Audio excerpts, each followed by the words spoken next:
Hello and welcome everyone. Thanks for taking some time out of your day to join me for the first live Carto this year. This is the 15th time I've done this, that is definitely more than I probably thought I would do when I started this 3 years ago. I just checked, it's been almost exactly 3 years. But I guess I just have so many things to say, and I appreciate you all being here to listen to me. So thanks. Please feel free to say hi in the chat. As always, as we go along, feel free to ask questions, share your thoughts, interact with each other. That's always fun for me to see people who maybe don't even know each other chatting with each other. It's kind of, it feels good to be able to bring people together in this way. So today, what I wanted to do is just go over a little bit of what kinds of maps that I make. Because this is a common question that I get from people, especially people who aren't very familiar with cartography. I'll tell them, hey, I'm a freelance cartographer, and they'll say, oh, that's really interesting. What kind of maps do you make? And then I usually say something about, whatever clients pay me to do. But it's kind of an interesting question because there's a lot of breadth to it.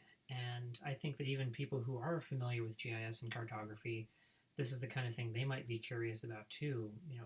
What's involved in a freelancer's career, because in many cases, for a lot of people out there in the cartographic community, you might be working on, you're working for a company, you kind of know the maps you make and your colleagues make, but what I do could be a little bit more mysterious. And as some of you who've paid attention to me for a while know, it's really important to me to bring a sense of transparency to freelancing. So if I poke on over to my blog, for example,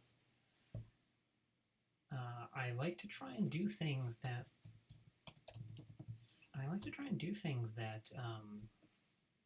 that help demystify what it's like to be a freelancer. So that includes posting details about my income and where it all comes from and how it's changed over time.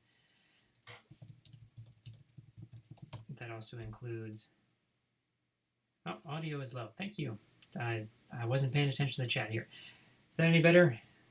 Hello, Ibrahim. Hello, Adriana. Hello, John. Thanks all of you for coming and for letting me know about the audio. I'm having some problems with my ordinary microphone, so now I'm on my just computer's default microphone. So I've just turned it up, and there's a little bit of a time delay between what you say and when I see it. But hopefully now that's fixed, and you can let me know if it's still a problem. But thanks for pointing that out. Another thing that I do to try and bring some freelance survey to bring some transparency is that Ali Olivier and I do a survey every other year of cartographic freelancers and talk about how much money they make and how that changes with their education and all that sort of thing. This year is a year for a survey. We do it on even years, so stay tuned for that kind of thing. Hopefully that all is useful to people. So that's kind of where I'm coming from with this this idea, just to shed more light on what I do, and this sort of thing is it's important to me. So what I'm mostly going to do is that right here I've got a folder on my desktop with my 2021 completed projects, and we're going to go through a large chunk of these. Maybe not all of them. Who knows? It's going to depend on time and energy. I'm feeling a little low energy right now because yesterday I got a pneumonia vaccine, and I'm having kind of a reaction to it.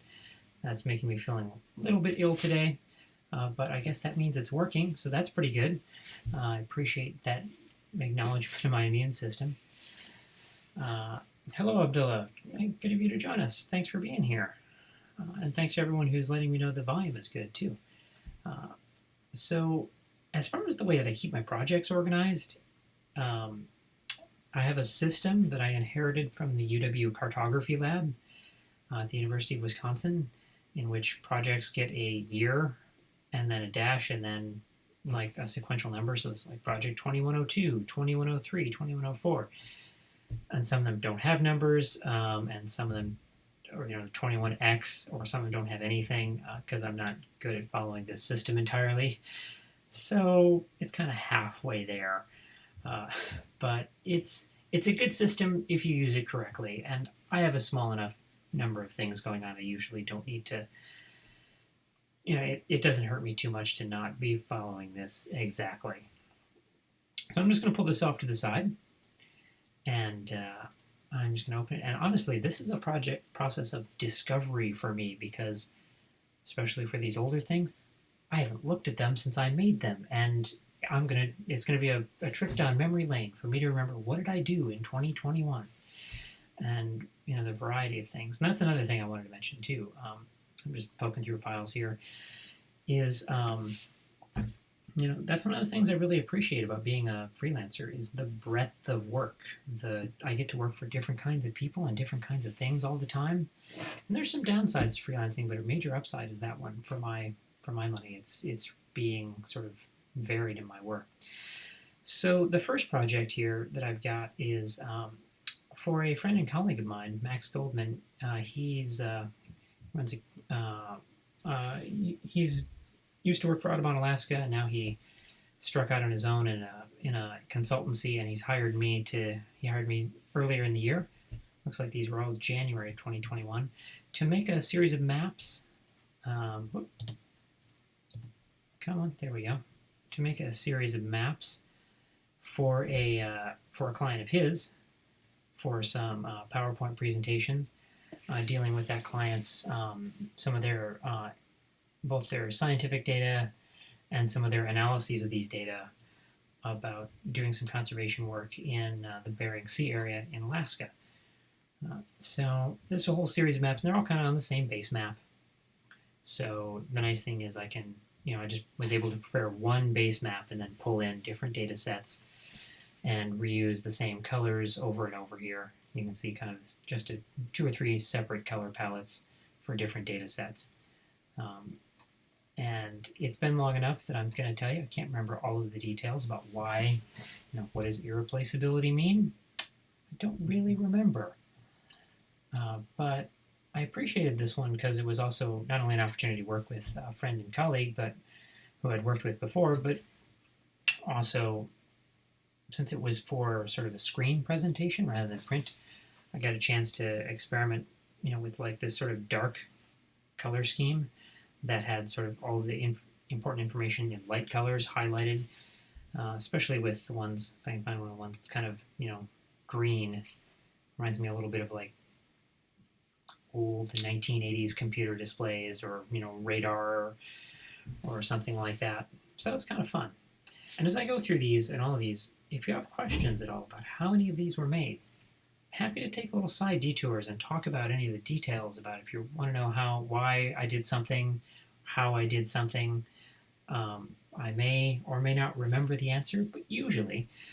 And most of this stuff is, I was given some for this project. I was given, this data set, all these little hexagons. I had that information that came from the client, and so I mostly just had to figure out how to style it appropriately, and pick out some cities that I wanted to show as some context information and things like that. But the actual hexagon data, was kind of up to them to tell me what was important to show and what's low and what's high and things like that.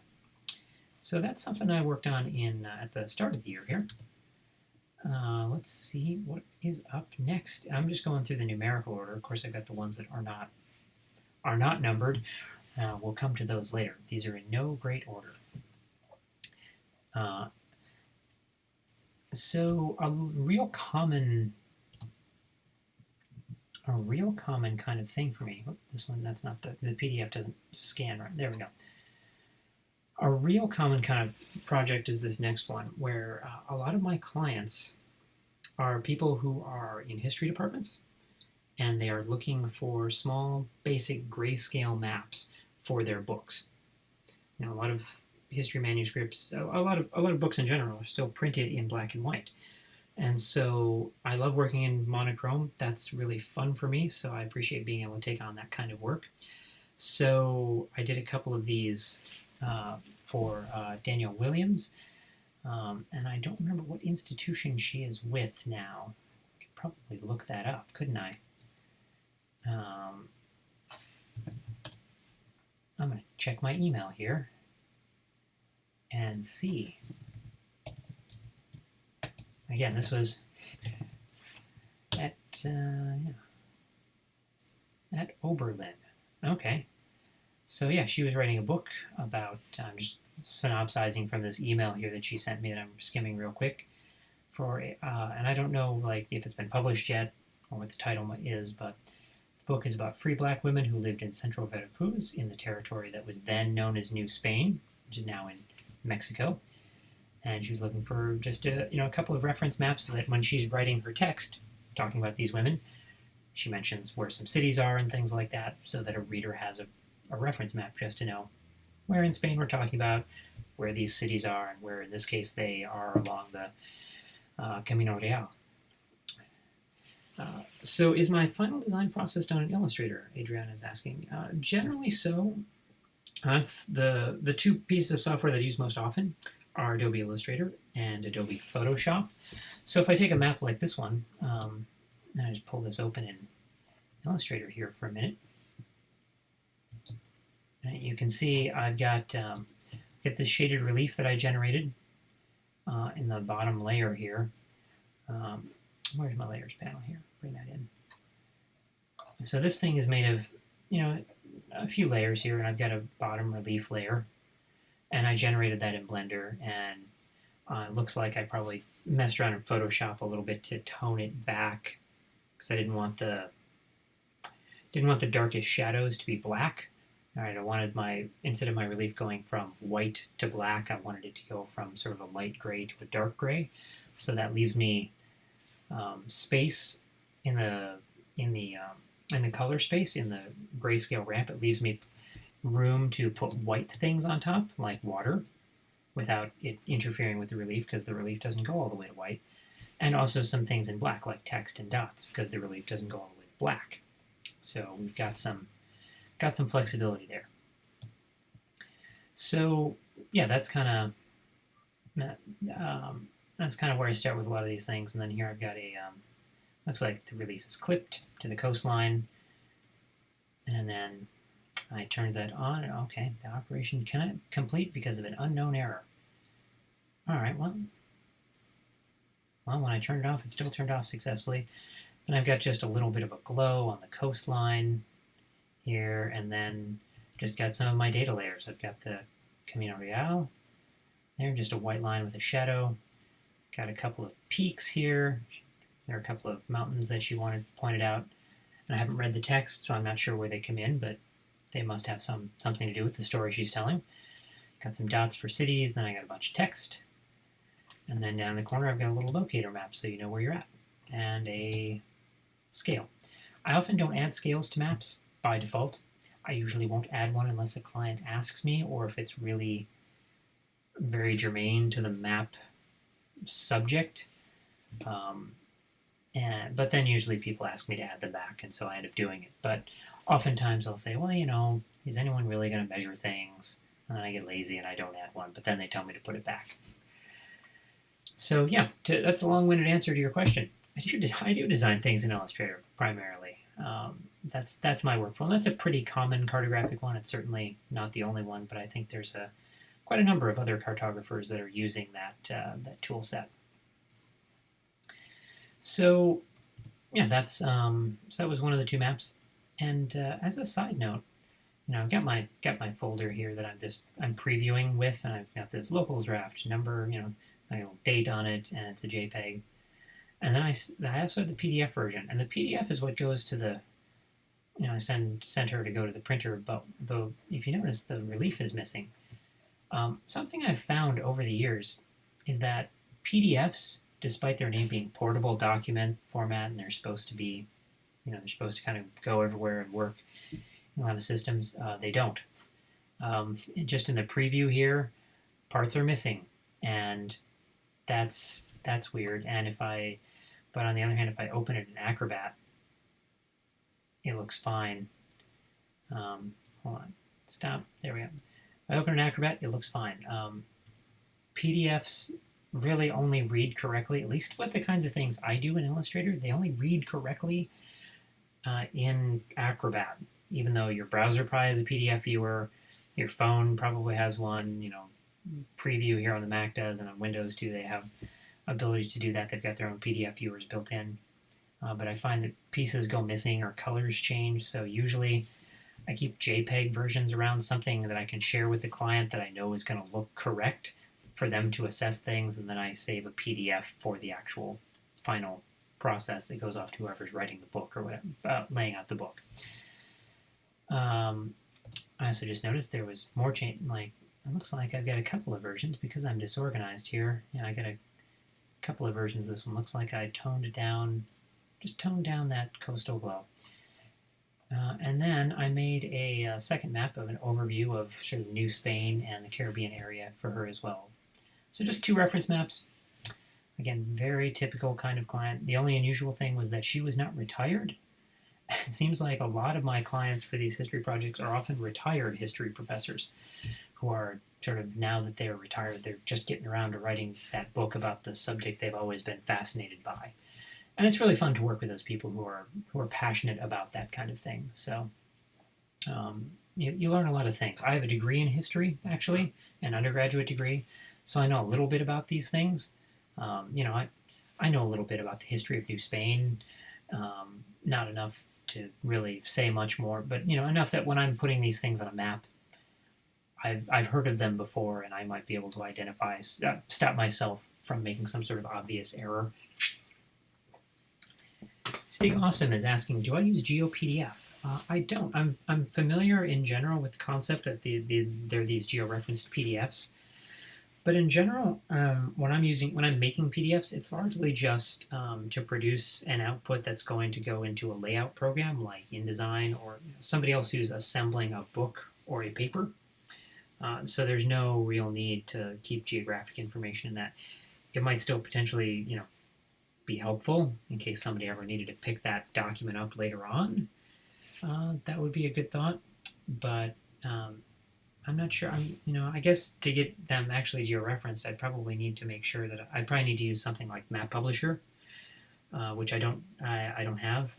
I generally work my GIS side of things. I work in QGIS or sometimes in ArcGIS if QGIS is not working correctly for me, which happens a fair portion of the time. Usually, if I can get away in QGIS, I try and do it. But GeoPDFs definitely have some value, but they haven't really been something I've delved too greatly into. But it's a good question, and it's a good thing to remember about, that GeoPDFs exist and are there. So that was just a couple of maps I made in February for a client, for a history client. And as I'm opening these folders, I'm also, just to show you that one, for example, part of my organizational issue sometimes is that for that client, every single file was all in one folder. So I was looking around for like, oh, where did I put the where did I put the actual final drafts? For larger projects, I tend to get a little bit more organized. For this one, there were lots of maps. The ones that I showed you, about that look like this. Oop, clicked the wrong thing there. For that, there were 15, 20 of these maps. So here I'm actually have 2 folders, so I know where to look for the final versions and then all the working stuff. And sometimes I get even more organized than that with a larger one. But for a lot of these, I'm only working for a few hours on these simple history map projects, so I tend to just throw everything in a file, forget about it. I often, also something people have asked me about too, for a lot of these small projects, I don't actually write out contracts either. I have a verbal contract by email, but the amount of time and the dollar amounts are small enough that it's not, it's more hassle than it's worth. So here's another one where everything's kind of all tucked into one. Let me sort through this for a second off screen here. One of my clients I've gained recently, nope, that's a working file, is these people, I looked them up to remember what their name was, is GIZ. They're a German development agency, and I've been helping them out from time to time on a few small projects.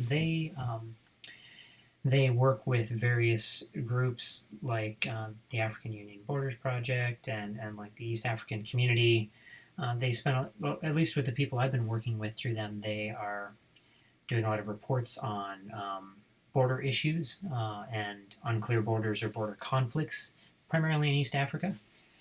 Oh, Latoya, thanks for joining.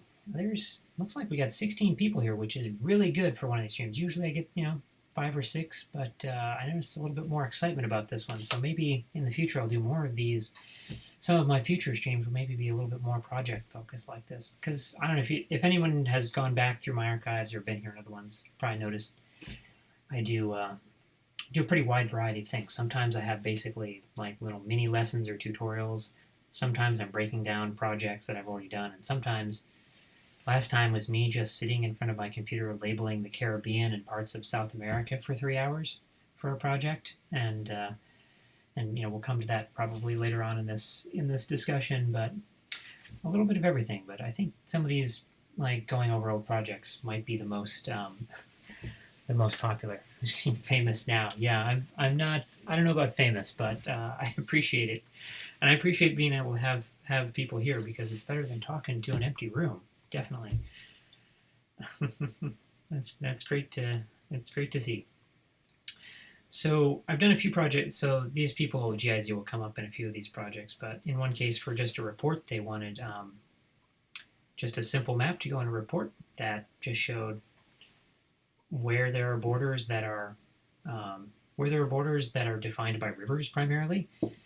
And so I took some natural earth data, poked around a little bit, and basically just recolored some of them. And they had an example map actually that already existed that they wanted me to kind of base this off of. But just a little header for a report that went in there. And it kind of depends on your scale too. In some of these cases, if you zoomed way in, maybe that border deviates from the river a little bit and follows something else, or it comes back.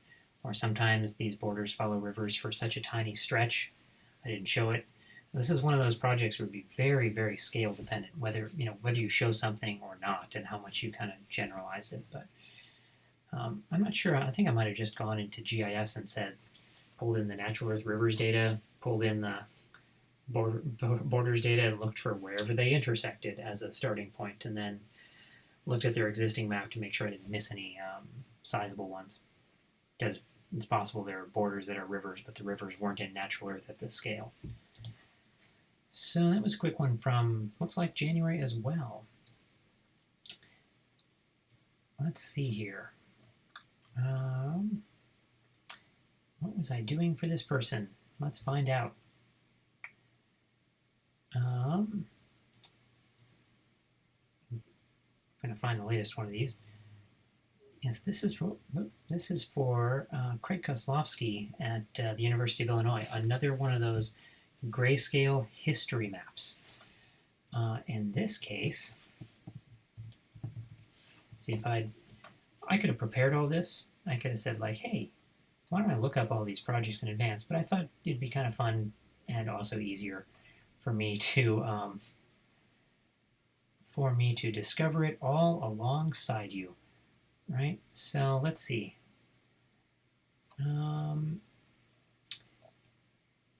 Yeah, this was about, as I recall, and of course, if he ever watches this, he could correct me. But he needed a couple of maps for a book project about a couple of indigenous Native Americans who, in the 17th century, went and toured around Germany,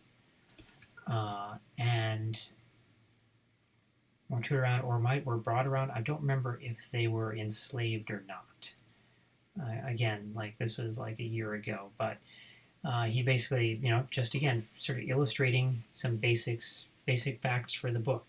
In the chapter he's talking about Vienna and Breslau and Dresden and so on. And so this is just for the reader to understand, here's where these places are, and some of the places that he's talking about. Real simple reference map materials. So there were just, again, 2 pieces. There were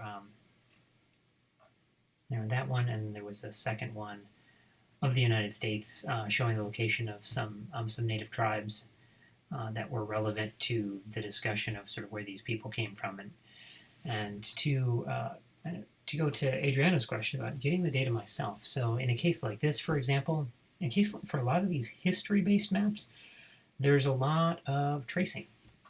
So probably somewhere in here I actually have, yeah, so here I have he gave me this map that he had pulled from another book.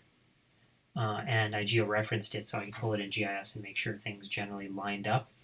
But for finding out specifically, and I think he highlighted, he put these highlights and said these are the specific tribes that we want to make sure that we pull out in bolder type. And here, are some various various references of where some boundaries in the Holy Roman Empire are at. Looks like, so he pulled some references from some other sources, and that's real common in mapping historical information, because there's not really, for modern data, if I wanted to make a map of where are countries right now, where are cities right now, you can go to something like Natural Earth, or you can go to data sources that come from those countries. In general, there's a lot of shapefiles and other digital infrastructure about the world as it exists now and for the past 10 or 20 years, since people have been very regularly making these digital data sets. If you want to go back much farther, it used to be that the main geodatabases that existed were maps, which is an interesting thing to think about. Nowadays, we store geographic information digitally in databases, in shape files, and geodatabases, and GeoJSON files, and things like that. But for most of mapping history, maps themselves, the physical paper documents, were the geodatabase. That's where you stored the information on the boundary or in the city location, was where it was drawn on the page. And so for most older stuff, that's what I have to do. Because there isn't easily accessible data, and I've wondered about how many times some of these things have been copied, because somebody will give me an old map, or I'll go on Wikipedia, for example, and I might say Holy Roman Empire or something like that, and I might go in and pull one of these things in. This one's an animated, so I've got some different years, but you might be Googling it, and the person who made this probably themselves traced it from some other atlas, and the person who made that atlas probably traced it from another one. Because for a lot of this stuff, it's not, some of it is, it's not changing the way that modern boundaries are. There is some historical research that might cause adjustments to the boundaries and based on our knowledge, but oftentimes the people who have expertise in this are not going back and updating these things, so I'm sure we've ported over errors over the years, but that's so for historical things. There's definitely that, and I talk to them, usually the clients, about this, and I say, well, do you have any sources that you're basing this on, or can I at least, if I pull something off of Google image search or Wikipedia, I'll say, hey, does this look right to you? You're the historian. Does this seem like the correct boundaries for Silesia or whatever? And they can kind of confirm that. More generally, though, they are, in general, for most non-basic things, I rely on clients for data sets, and I kind of let them know, if that I can get countries and cities and rivers, Natural Earth kind of stuff, OpenStreetMap kind of basic reference facts, and that anything else that's more specialized to map that they're going to be the ones that I'm going to ask to find that information for me, because they're the ones who know. They're the ones who want to make the map of the thing, and so they know what they're talking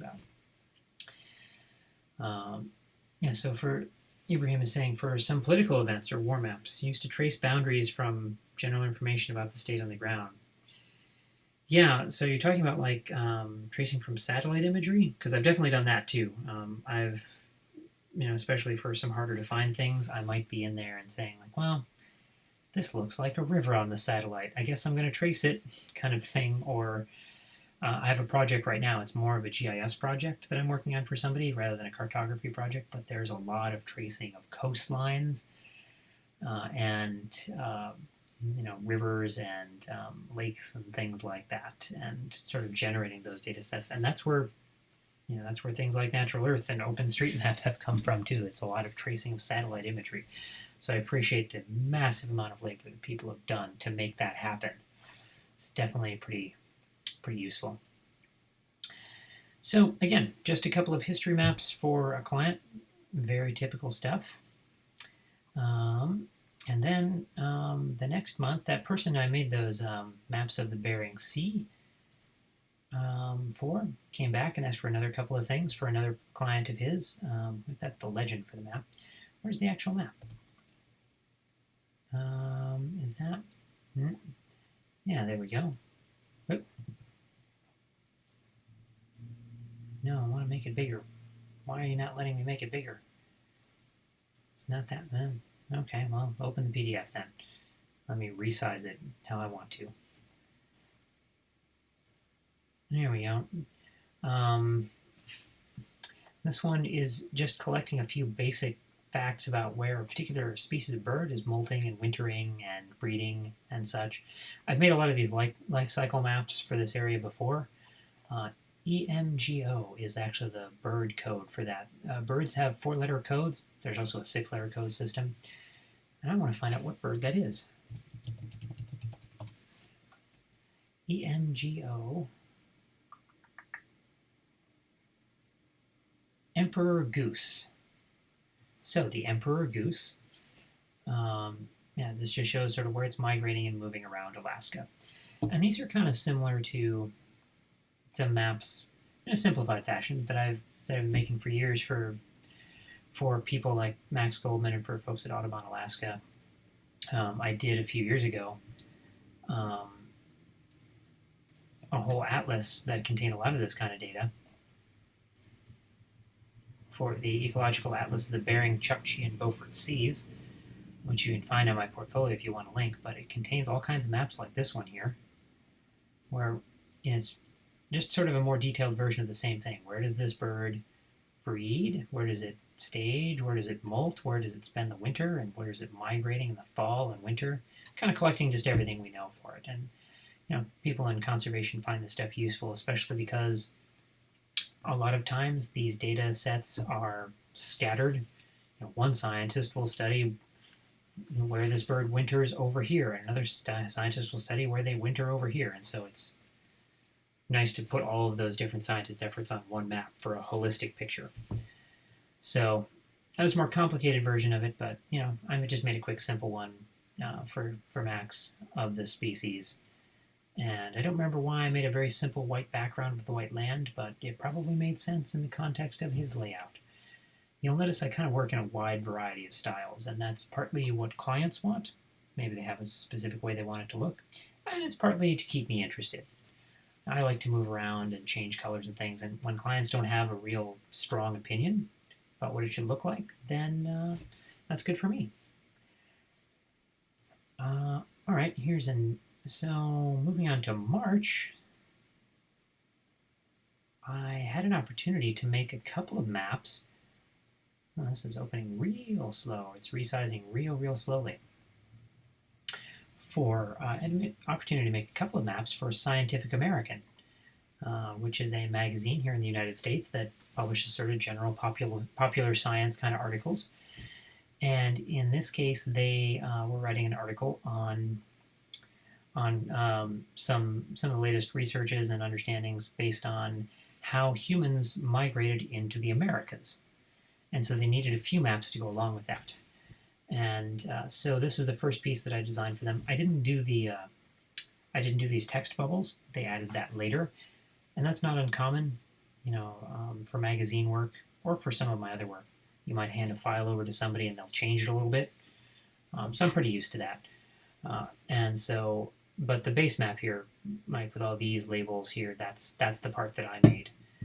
And they let me use the salmon pink color, which is great. I used to complain nobody lets me use pink as a map color, but I've been incorporating it into my work more and more, and now people are letting me get away with it. And to go back to what Adriana was asking earlier about getting the data, in this case, I had a little bit more work to do myself.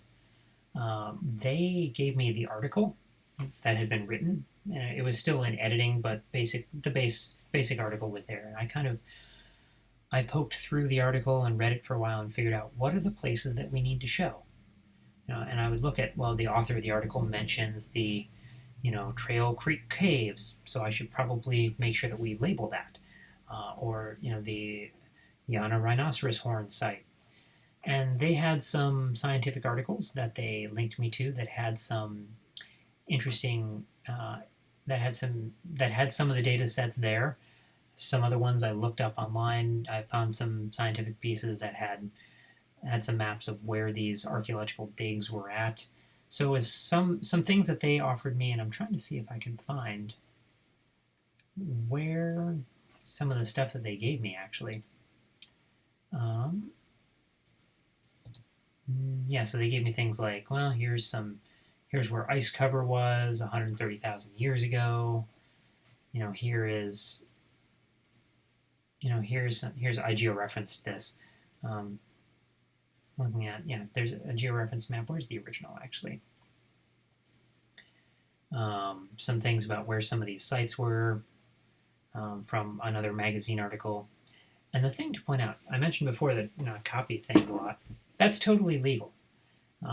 People have questions about copyright and how that applies. You can't reprint somebody else's map in their style. That's all copyrighted. This is a creative work, right? It's the particular colors, the particular typefaces, how we drew the arrows, etc. That's all copyrighted.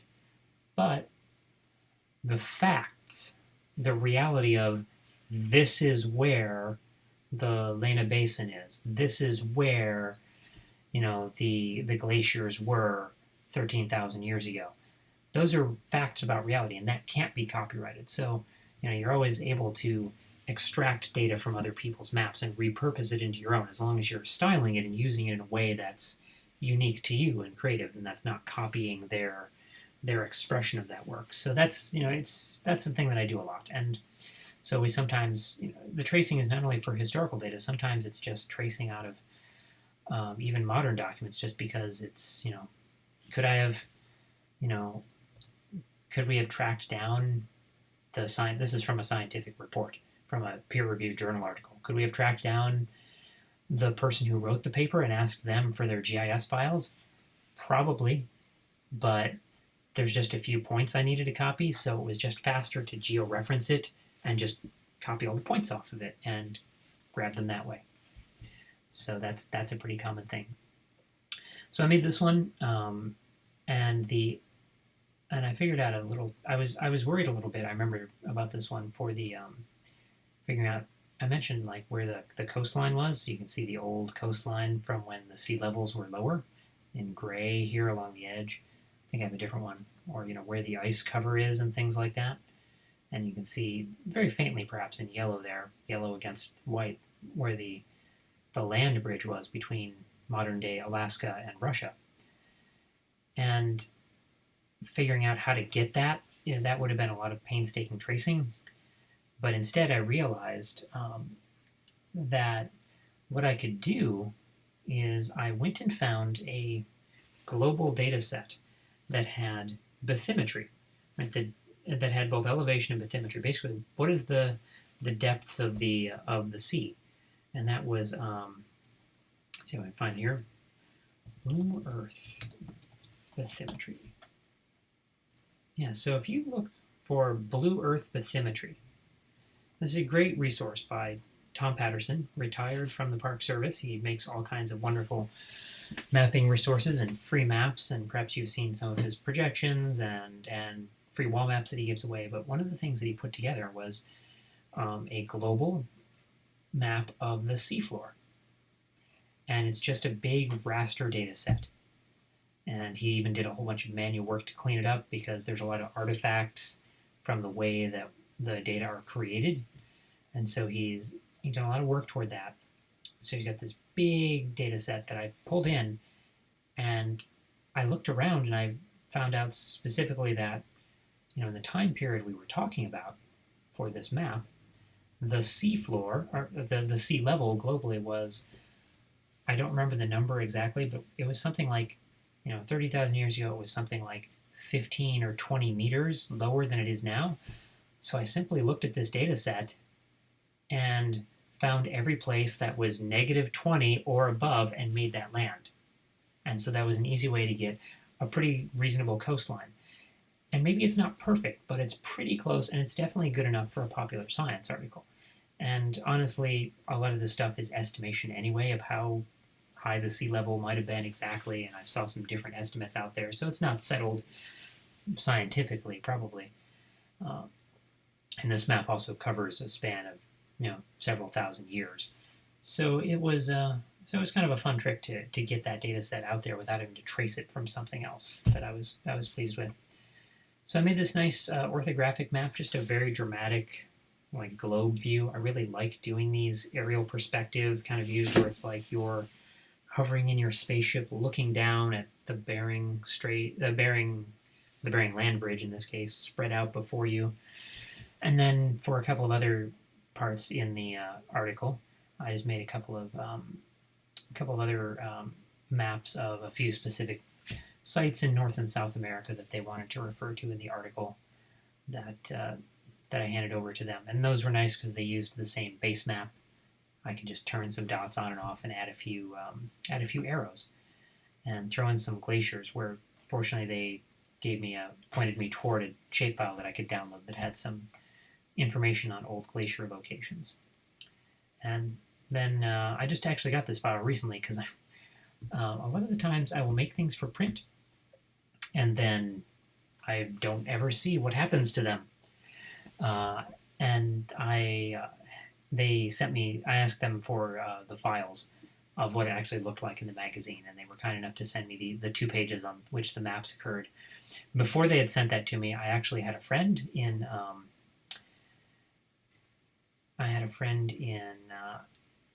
Japan who sent me, looking for where it is, who actually he was a subscriber to Scientific American, and he scanned the physical document so I could, and emailed me the file from the scanner to show me what it looked like. So I appreciated that. Some of the things on the bookshelf next to me, you can barely see the edge of the bookshelf, are some of the books that I keep are things that people sent me that my maps were published in, but it's not something I get to see every time. So it's always nice to see whether the decisions that I made worked correctly, because that's a real challenge when you're making one of these maps. If I can open one of these, might take a little bit. I'm looking on screen here as it continues to load, and I'm having to make decisions about, is this modern coastline, is that dark enough? Will it stand out enough from the ancient coastline? I don't want it to be too dark. I want it to just be there as a reference. And maybe it looks good on screen to me, but maybe it won't. When it's actually physically printed, that can be hard to tell. And when you're working with, I worked with an art director, Jen Christensen, and she's experienced at these things. She works for Scientific American. She's seen them print lots of artwork, so she has a sense. And some of the other people on the staff, they know, and they can warn me whether or not a certain color needs to get darker or lighter. But sometimes you work with people who don't always do these kind of things as much, so it can be, you don't always have somebody who's there as a kind of fail-safe. So a couple of questions coming in from Stig. Has QGIS fixed the orthographic vector issues? I think I did this layout for the orthographic one. I did that in ArcMap because it's especially, I don't remember if I tried it in QGIS, but I would suspect it's not working real well, especially because, this is the anti-meridian. This is the 180-degree line, and QGIS still has a lot of problems with any data set that spans over the 180-degree line. And there are some there's some tricks you can use to kind of get around it and cutting your data and adjusting it, but I had access to ArcMap through the UW Cartography Lab, and while I try not to use it too much, I really like QGIS and I'm more comfortable with it nowadays. It was just going to be a lot faster to go into ArcMap and get it to work than to figure out a workaround in QGIS. And I haven't played around with like the very latest QGIS. So maybe in the past iteration they fixed it, and if any of you know, please chime in about that. Definitely be good to hear. But it was just faster for me to get it laid out that way, definitely. And probably among my, looking at all my files here, I've probably got my MXD file just so that I know, in case I ever needed to go back, I can get everything kind of lined up.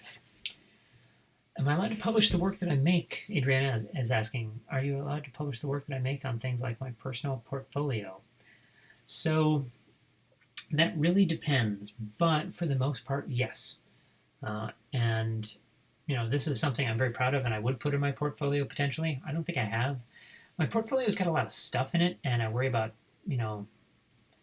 making it cluttered, and maybe I should just go through and delete some things so I can add some new things.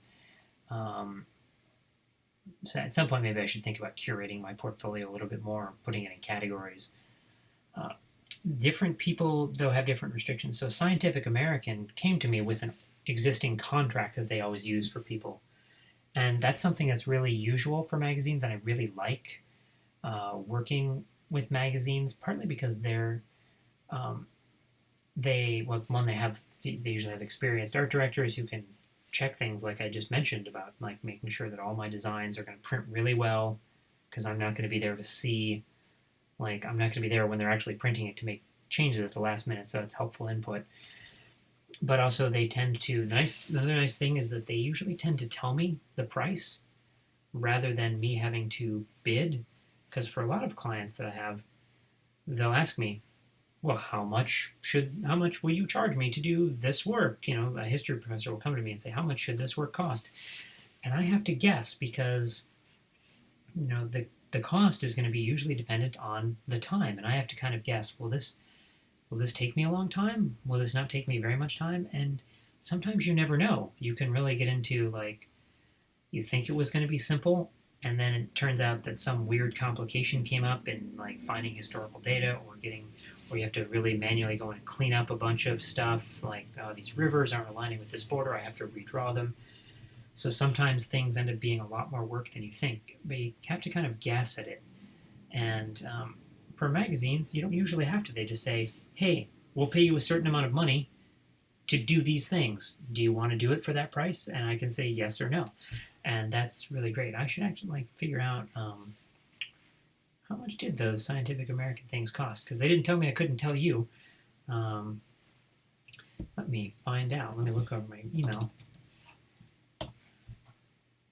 for that. No, there's an...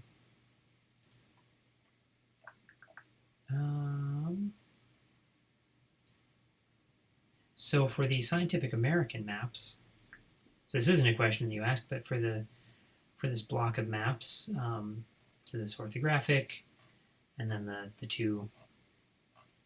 the three other ones down there, that was just short of $3,000. And I'd say the rate versus the amount of effort is pretty typical for some of the magazine work that I've done in the past. And that also includes with magazines too. I maintain the copyright to that work. It's still mine. It's licensed to them, and they can use it. And they have a certain period of exclusivity. They're the only ones allowed to print it for a certain number of months, and then after that I could reuse it. Although, in my line of work, the odds of anybody ever needing that specific map again are really low. So I could theoretically sell it to somebody else. Probably never going to happen. But I've got it just in case, and that's pretty usual. And so, it's mine, I can publish in my portfolio. And that's pretty usual for most of my work, especially when I don't have a formal contract. As I mentioned before, for some of those short, quick history things, I don't have a contract with people. So by default, I maintain all the rights to everything, and I can throw it in my portfolio. It's pretty rare to have a complete lockdown, non-disclosure agreement. I've had a couple of projects like that, but in general, things are not too secretive. And I might, depending on the situation, I'm probably not going to go out and Scientific American, had to license that map, but I own it, but I wasn't going to go out and share it with everybody before the article was published, because I wanted them, even if they didn't have a exclusivity period, I would definitely want to respect the fact that they wanted to be the ones to debut that map. So oftentimes I'm not putting out things in advance of publication, just so that they at least, appear first in those authors' contexts. As far as your second question, do I put a signature in my maps so I get credit? So that one did say at the bottom, you know,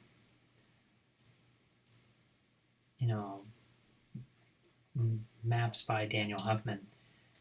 There, map by Daniel P. Huffman down there at the bottom, and they throw that on there. Sometimes people do that, sometimes people don't. I usually, I don't always request that. It's going to kind of depend on the context. But in theory, everybody should credit me if I ask them, especially if I own the rights to it. That's one of the so-called, in copyright law, there's the moral rights of the author. And one of the rights is to be credited. If you make something, you have a right to be credited. Except in the United States, you can sign away that right. It's one of the only countries where you can surrender that right to somebody else. But in general, have the right to be credited as an author. And, for small things, I often don't say much. Sometimes authors will come to me and say, hey, how would you like to be credited? What should the exact text be? And how do we spell your name? And do you want to list a website? So we do that. And we talk over how that is. What I have heard from other freelancers, sometimes they actually, when they write contracts, they have restriction on credit, where it specifically says, this is how you should credit me, but you can't credit me unless I say so.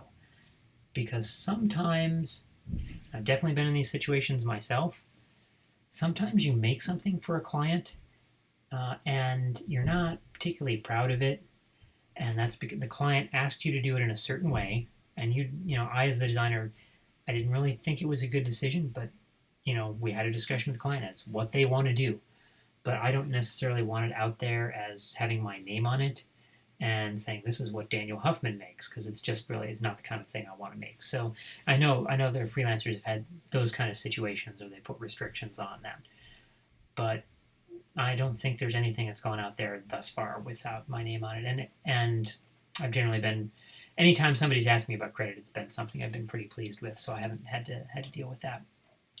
But yeah, good questions. Thanks for asking them. So did those pieces for Scientific American, and then what was really great is I got to do some more stuff for them the next month. I worked once again with Jen Christensen, she found me on Twitter, as I recall. I often don't know how clients find me, but she was looking for illustrators, and somebody on Twitter recommended me. And it was great to work with her a couple of times. And the second one was about cicadas, because here in the United States, there was a big to-do about the fact that a certain large brood of cicadas were going to be hatching. And I'm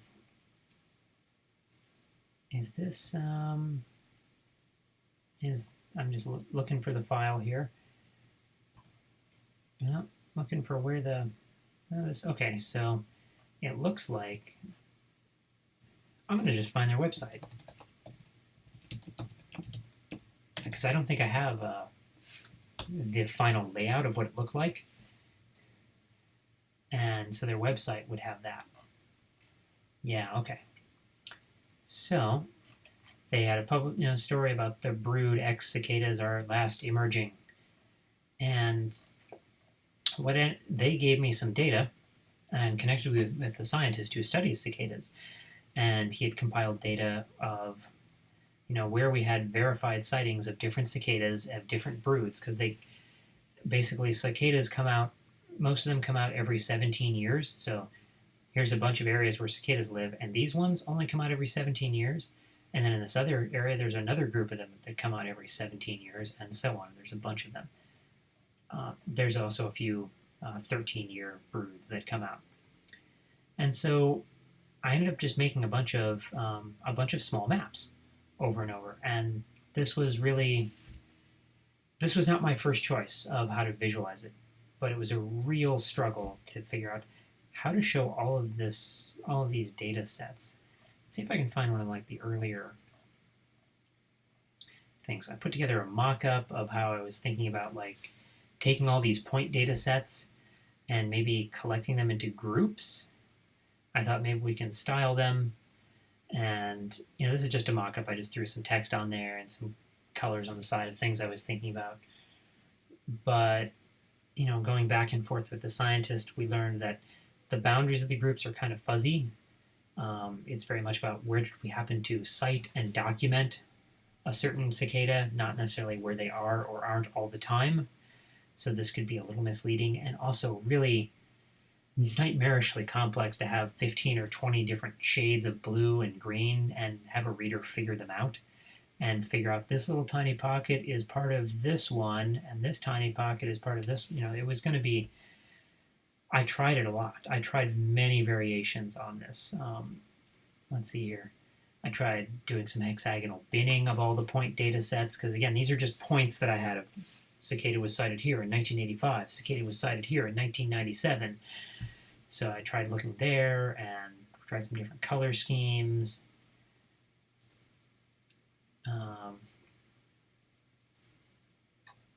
Just back and forth on this, and eventually gave up and said, let's just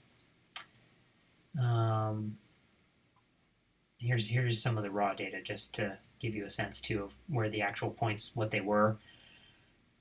And then I thought about let's go back to just the raw data points and not try and aggregate them into little cicada territories, because at least that won't be misleading to people about where they are or aren't.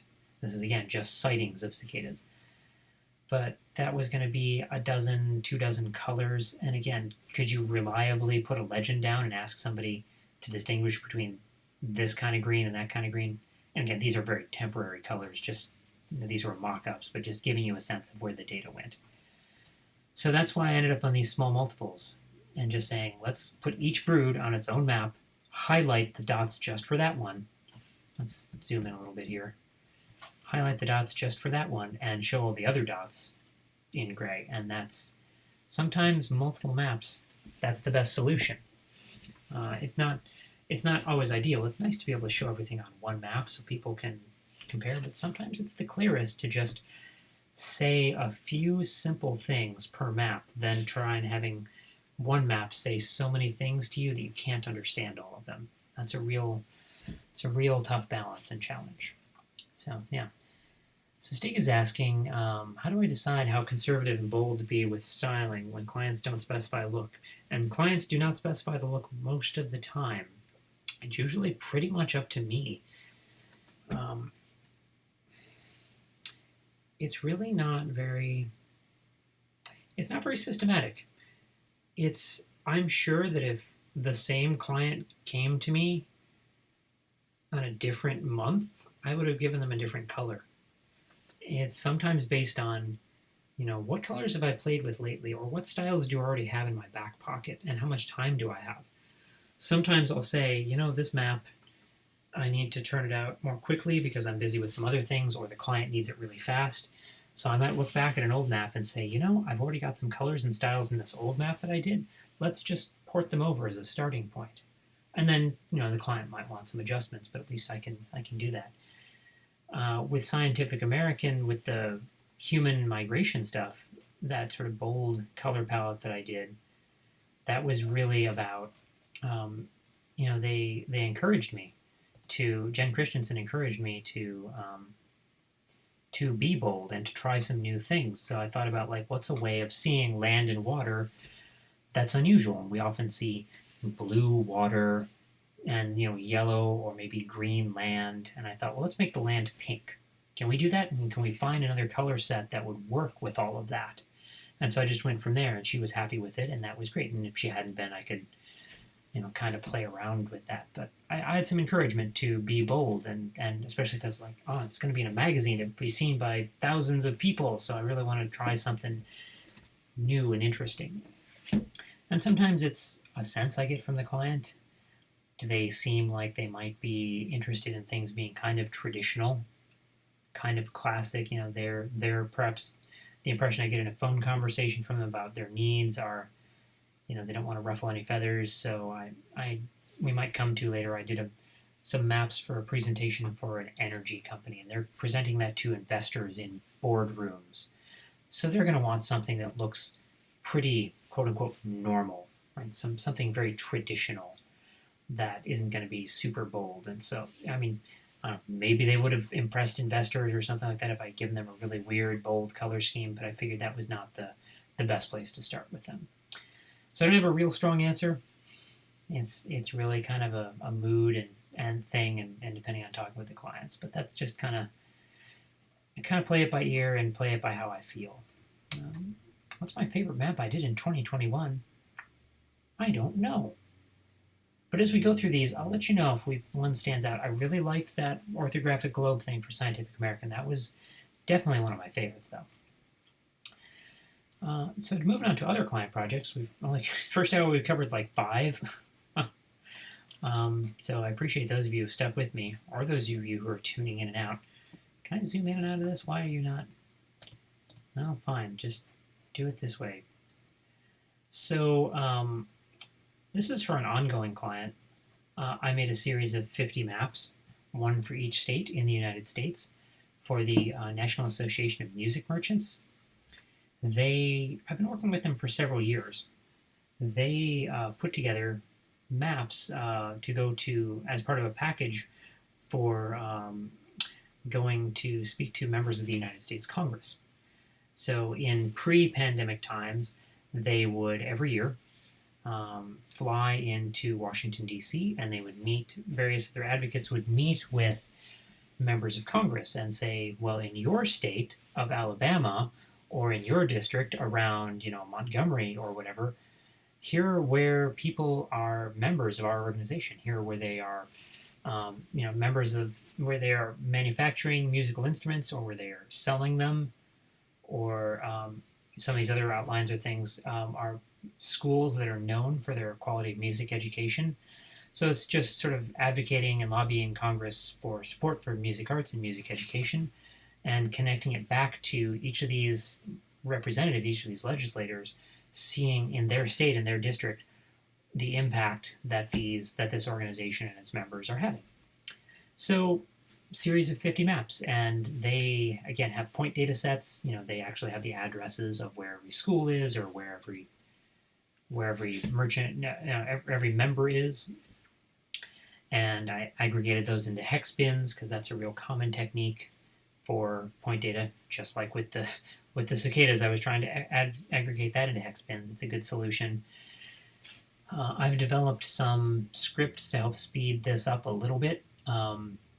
Because again, there's 50 of them, and sort of outputting them one by one. There's still some manual labor to be done, but I've got some scripts to help speed it up and actually develop. It creates a custom grid for each state and puts each state on its own projection, because otherwise, if you made one grid for the entire United States, as you start to get east or west, those hexagons would deform some, or they'd be at weird angles, and this solves that problem. It automatically goes through and creates a new grid at the right size for each state, because you also don't want giant hexagons for small states and small hexagons for large states. So yeah, it's something I'm getting a little bit better and more efficient at each time, and each year the data updates, and they're kind enough to come back to me and ask me to prepare these pieces for them. So on sort of standard 8.5 by 11 U.S. letter size paper they can print out and include in these packets. So I don't know, hopefully they'll come back this year and still want me to do this. Sure hope so. Speaking as I did earlier about that people for a PowerPoint presentation, actually this is a little less traditional than I remember. Some people had a PowerPoint presentation for their energy investment firm, and they wanted to basically show off the experience that they had. They wanted to say, we've been doing this for a while, and we've dealt with energy projects all over the United States. And so they simply wanted to map out. And the United States is divided into various energy regulation districts, and that's what these various zones and colors are. And they wanted to show like how much money in investments they dealt with, and how much power production they had dealt with in these different zones.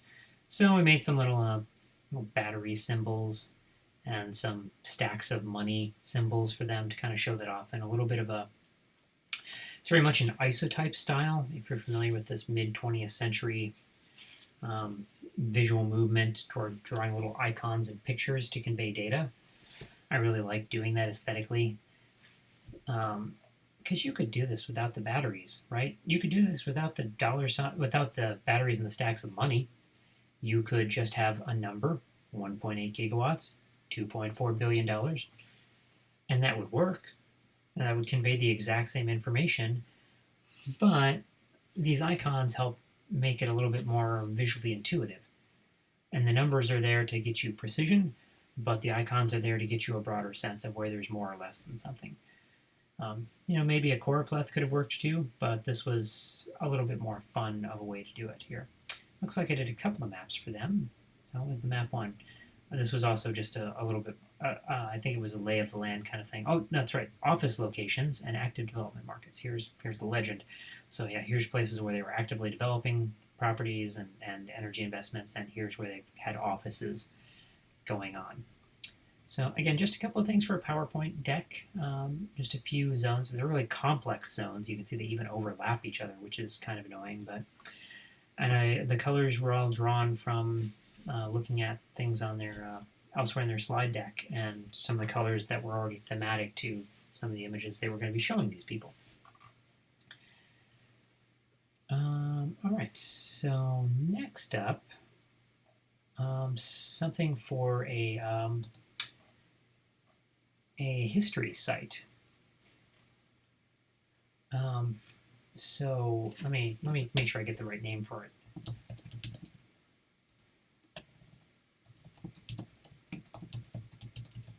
I'm just looking up. What is it called? Hamilton Partnership. Yes. So there is a National Historic Site or National Park or some similar protected historic area in New Jersey, where there was some sort of representing the importance of. Actually, see if I can find the poster they sent me. That would be even better. That's the right one? No, that's the palette they sent me. They sent me a little poster that somebody had designed. Yes, this thing. Patterson Great Falls National Park. There we go. So this is a poster somebody designed recently. It has a sort of 1930s, 1940s style to it, but it's a more recent creation. And so the Patterson Great Falls National Park, it's where there's some falls in New Jersey, and they set up a textile mill. Alexander Hamilton, sort of an important figure in early American history, was involved in that and wanted to start some American textile industries and give the country an industrial footing. And so there's a historic museum there, and they wanted to develop an exhibit a little bit about silk trades, about the silk trade specifically, because this area in New Jersey was known for quite a while for silk production. And I believe it was silk. I'm sure hope I'm getting that right. You'll have to go and visit their online exhibit to find out. So I was hired by Hamilton Partnership. They're a not-for-profit that helps support the park and does extra things for the park. And they wanted this. They needed a few maps that would both look good on a website about the museum exhibit and take people through, and would work in actually printed out in the museum itself. And you can imagine going through a museum. There's some bits of text, and there's some images, and maybe some artifacts, and so the maps would be some of the images that would go alongside some of the text. And so I pulled things from this beautiful artist drawing that they had hired out. They gave me the CMYK values, for example, that went along with the poster. So I had kind of a palette already ready to go, and I looked around at these things, and I said, well, what's a good watercolor from here? This is probably something we could use for water, or maybe this one. This could be land, or this one could be land, and I just played around with that and using that as a palette. I like it when clients have palettes already. That's another thing. Maybe I didn't.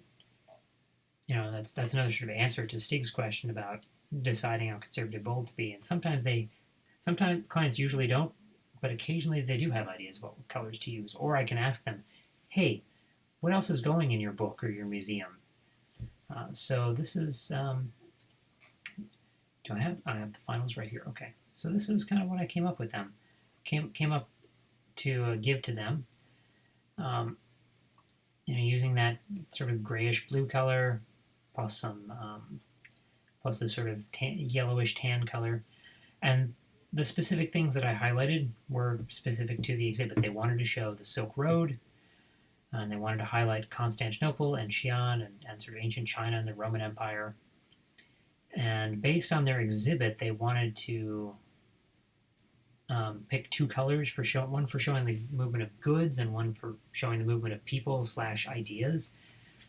And in this case, the Silk Road, both things happened, and it'll make sense more in the context of some of the other maps. Where another stage they showed like trade routes in the Mediterranean, how goods were moving from the east up into Italian city-states like Genoa and Venice at a different time period, and then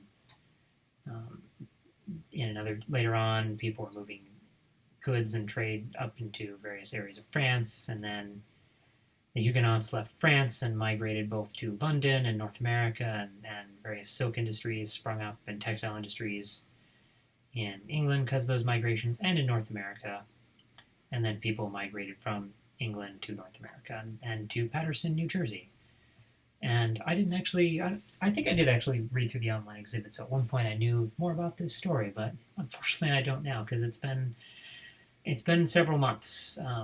And honestly, oftentimes when people hire me, I don't know the entire context of what they're doing. They'll tell me, like Danielle Williams did, that she's writing a book discussing these women who went around Veracruz in Mexico.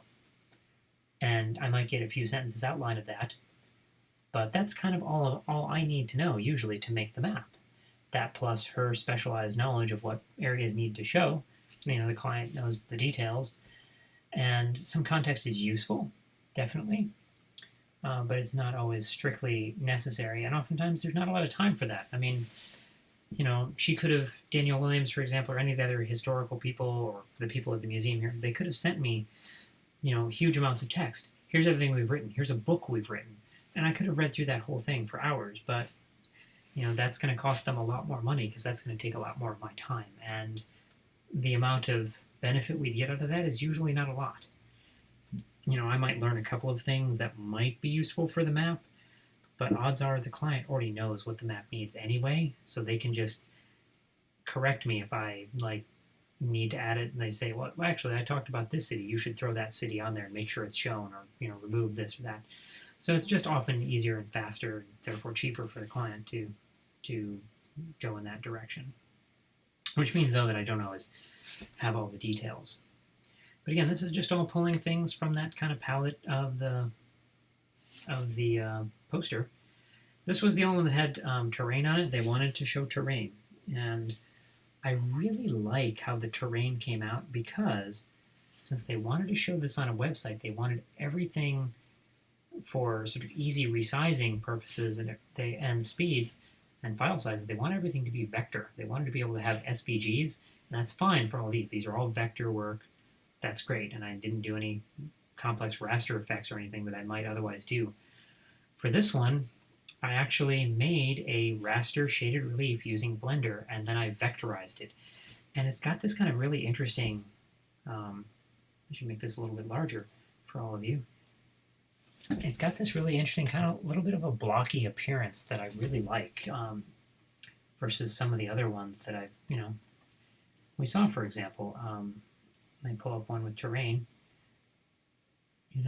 We saw some of these maps already that had terrain on it. You see it's kind of smooth and soft, but the other one was, I'm definitely going to keep that idea in mind. It was a necessity thing where I'm like, well, we've got to make sure that your relief gets vectorized for our website, but I'm going to remember that for the future, definitely, because I like how that appearance ended up going, and it made the whole file size. The final SVG was 300K, so that should have loaded up quickly. Actually, I've got the SVG here. No, that's the different one. Never mind. Map 1 SVG. No, that was 6 megs. So that's still kind of big, but not terrible. Yeah. was 2021 the year of the rounded corner extent map. That's, I don't know. Have you seen other people doing a lot of that? Because that's something I've been doing for years, and I feel like that's kind of just a style I really like and always like to throw in. I mean, look at my video right now. Do you see my face down here? It's got a little rounded corner in the live video of me. And actually I had to like work to figure out how to do that in my broadcasting software. I was like, oh, a rectangle, can't have that. Let's round the corner. That's just a stylistic thing I really like to do. And probably other people do it too. It's a little detail I haven't really pulled out to see whether it's become trendy or not. I'm never good at predicting trends, though. I'm always kind of surprised by what comes up. But there definitely are cartographic trends, right? I remember years ago, 10 years ago, the really big trend was text maps, like text-only maps, typographic ones. So I've got, for example, do I have a copy here? And this is something that was really, I think, popularized a lot by the folks at Axis Maps who had various typographic map posters. And things like they did maps of various cities in the United States, mostly. I think they also did London too, but like Washington, D.C. here, for example. I should make my video bigger. There you go. You can see that a lot better. All this map is entirely made just from text, repeating over and over again to form the words, the parks, etc. And that was real trendy for a few years. And you can still buy some things online, various map posters that are. I've seen ones of the United Kingdom, for example, and each of the sort of regions and traditional counties has been filled in with the name. But that's also tapered off. Trends I've seen lately also include things like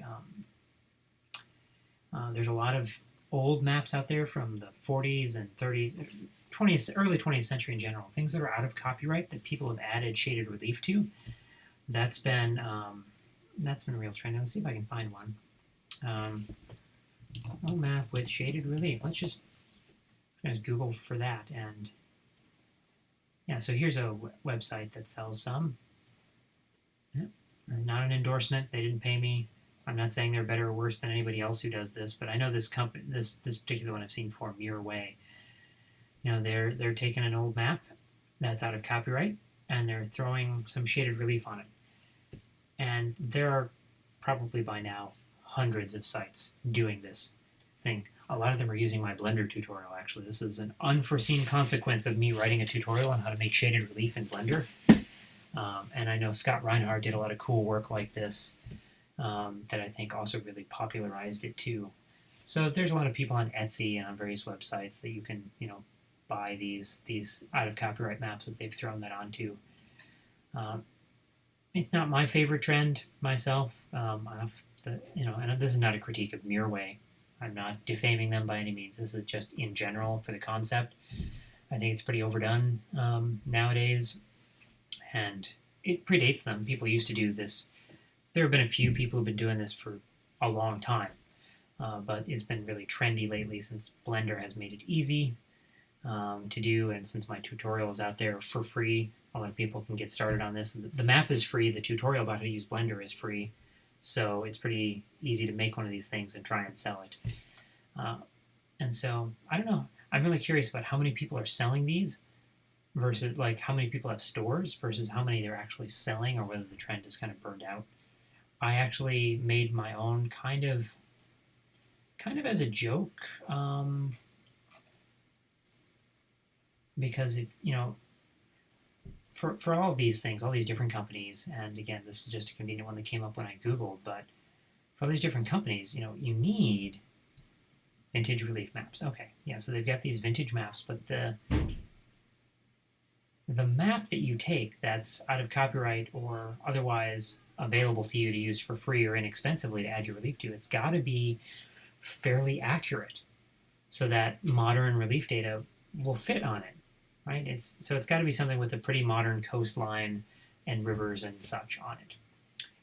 And maybe they have to do a little cleanup work on the edges, but it's got to be pretty close. Whereas I did one for fun that I did once sell a print of. It's in my storefront, but I've basically never done it because I didn't make it really to sell. I do sell it in case somebody wants it, but I took an old, really inaccurate map of Michigan from sometime in the 19th century, and I took terrain and warped it heavily to cram it into this shape because I thought that was kind of a fun challenge. So I've done that actually a couple of times. This is the only one I have for sale, but I've messed around with this idea a couple of times, and it's kind of fun. I think I have another one which maybe we'll take that out. This is somewhere in my projects folder. It's the 2021 projects folder. Let's look at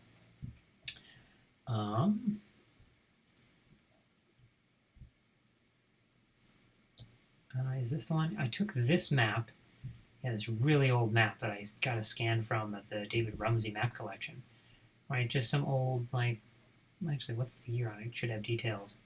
Yeah, 1541 map of, Asia, Eurasia, Africa.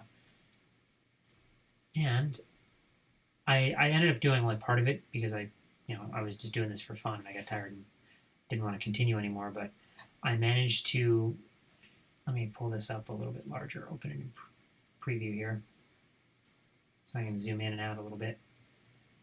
Right, I put a shaded relief to it, but again, this is I had to do a really complicated georeferencing. I georeferenced reality to this map, this terribly distorted map. I took the DEM and really warped it to get it to line up. So that's a lot more work, and it's kind of fun. So that's maybe that's the next step for the people with the next trendy step for the people with those stores. You can get a sense, for example, here. Pull that back up. So you can kind of see all the warping and distortion of my DEM that I made the relief from after I'd done a lot of warping through the georeferencing tool to get it to line up right. So that's a trend I see happening, and I suspect that trend will continue. Yeah, probably. I don't know. But that's a good question. I'm no projector of these things, though, too much. And I'm not interested in being trendy. I'd make a lot more money if I were trendy. If I'd made all those maps that they have in Mirrorway and whatever, tried selling those years ago, probably would have had a lot more money. All right, so let's see here. What else do I have for people? I'm just looking at because I have a project here, and I'm trying to figure out what did I. Oh yes, this was something for a very simple. Somebody a couple of times in the past, people have paid me to just output some various relief images for them. Yeah, this one here. Because they're going to use it in some other project. So this was a local artist here in Madison, and he needed just some relief. This isn't of Madison, this is of another area. I think this is the Saginaw Bay area, if I recall correctly, in Michigan, and the Saginaw River, but he just needed me to take an existing DEM and make a relief out of it, because that was something he didn't happen to have the skills to do. He has various other artistic skills, but this was something he just needed to feed into his artwork. And I'm not sure, I never saw what came of this, but there have been a couple of times when people have asked me to just make quick shaded relief images for them. So that was another simple one. And then a fascinating one that came up is this one, another client project. The person one of the history clients from before at the University of Illinois, Craig Kozlowski. I closed the folder and then I closed my little preview. Oops. He is working on a project where he needed a map to show something off, and eventually this will probably go into a book or some version of it. But for now, it's in full color and it's in a PowerPoint presentation that he needed. He's working on a project about where tattoos and other similar kinds of skin markings. So working on a history of those kind of things and some of the cultural differences about where in this particular time period, I think this was roughly around 16th, 17th century, or maybe a little bit earlier, but sort of in these cultures where tattoos are honorable or sacred or otherwise very, like a very good thing culturally, and where in other cultures tattoos tend to be stigmatized and seen as improper. And so this was part of a presentation he wanted to give, partly to collect more people from the data, more audience data. So he's putting it up there and saying, and if you know any places that I'm not showing correctly, let me know, kind of thing. And so he had basically gave me, he had annotated an existing map. Let's see if I can find where that might have been.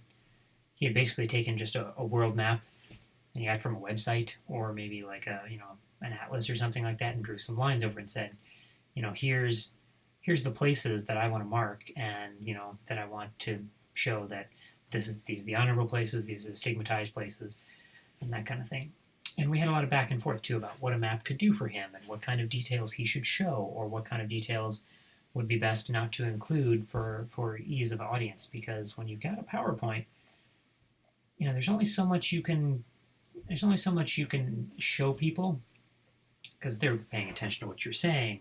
They're looking over here, they're looking at their phone, because we all do that now in presentations at conferences.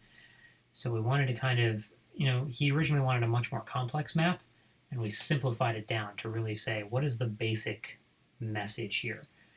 Let's just sort everything into 2 categories and give each of those categories a color. And, we can alternate the color a little bit just to sort out the boundaries, so it's a little bit clear where, different, areas are. But let's lump all of Europe into just European states, because the same thing is true of markings being stigmatized there. And for a PowerPoint that the map's only going to be up for a little while and people are distracted, let's not show them 20 countries in there really tiny. It's not going to help them any. So we spent a while talking about that too. But this is a project that's ongoing. Like he said, he's going to come back at some point, maybe this year, have some more maps for me. And it's a really fascinating subject. It's something I haven't really thought much about, and especially it's changed over time. I mean, in the United States, tattoos are pretty acceptable nowadays, but in sort of cultures from which I'm descended, I come from peoples who came here and colonized from Europe a long time ago. For a long time, that was not acceptable, kind of thing, and it's kind of interesting to think about. So maybe I'll get a free copy of his book when it's done. Occasionally that happens, and then I can learn what that was all about and some of the history behind it. Those are all my numbered projects, but of course I have, as I pointed out at the start, I've got all kinds of unnumbered things where I was super disorganized. A project I worked on sort of in the fall of this year was working for a group called Authentic Voyages. They work on cruise packages. So if you want to do a luxury river cruise of part of Europe, they are people who sell those kind of things, and they work with existing companies. And I don't know a lot of the behind the scenes business details of whether they're reselling existing products or whether they're developing their own. But they wanted a series of maps for their website, showing like, here are some areas in Bordeaux that we sail, and here are some areas that you can buy cruises along the Danube, and the Elbe, and so on. And so they had a bunch of rivers and a bunch of itineraries, and a bunch of existing cruise websites that different other third-party companies run these cruises and actually operate the ships. But this touring company wanted to kind of collect all that information on their website. So we went back and forth a lot on the particular style to get to this point, but ended up in things that are fairly classic. They wanted flags on every country, which that's not something I've really done before, but it was important to them to have sort of a pop of color.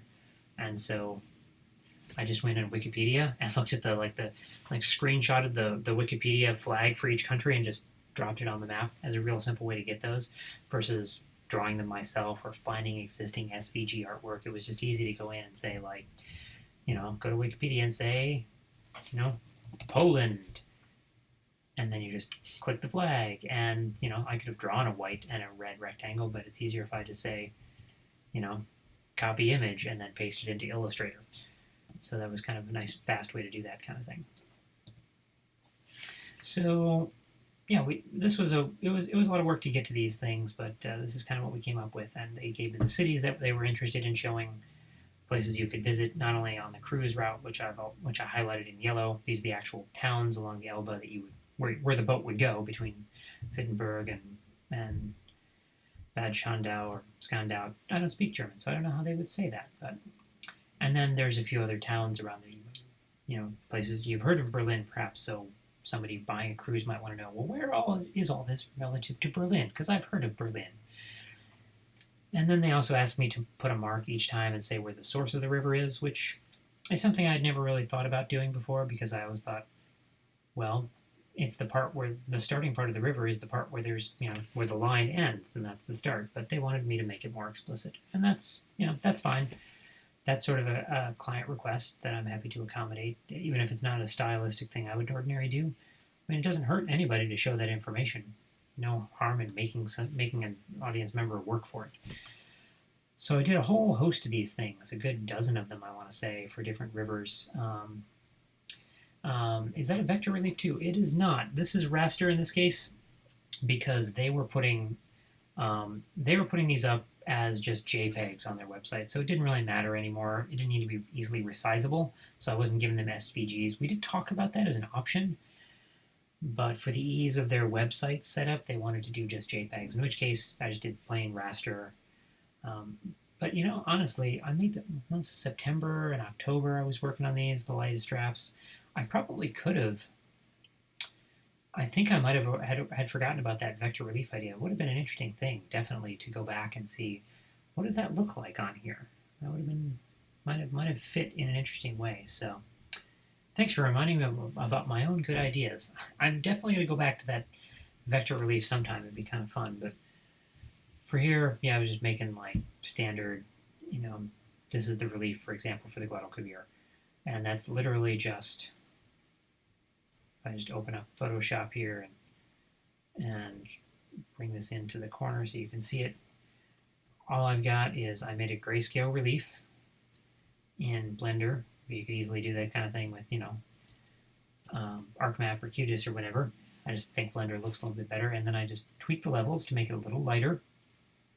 I'm just saying basically take the darkest areas of the image and make them dark gray instead of black. That's what these sliders are indicating. And then I turn on hue saturation here, and I just say colorize this image to be kind of tan-ish. And we're all set. And then I can just consistently apply that each time over and over again to make this look how I want. Or tweak it a little bit when I need to. So there's all sorts of these things here, and this was a long back and forth. I want to say this was, the earliest drafts I was turning in were things like, it was a month or so of some back and forth. I'm looking at, see if I can find an old, like an early, actually,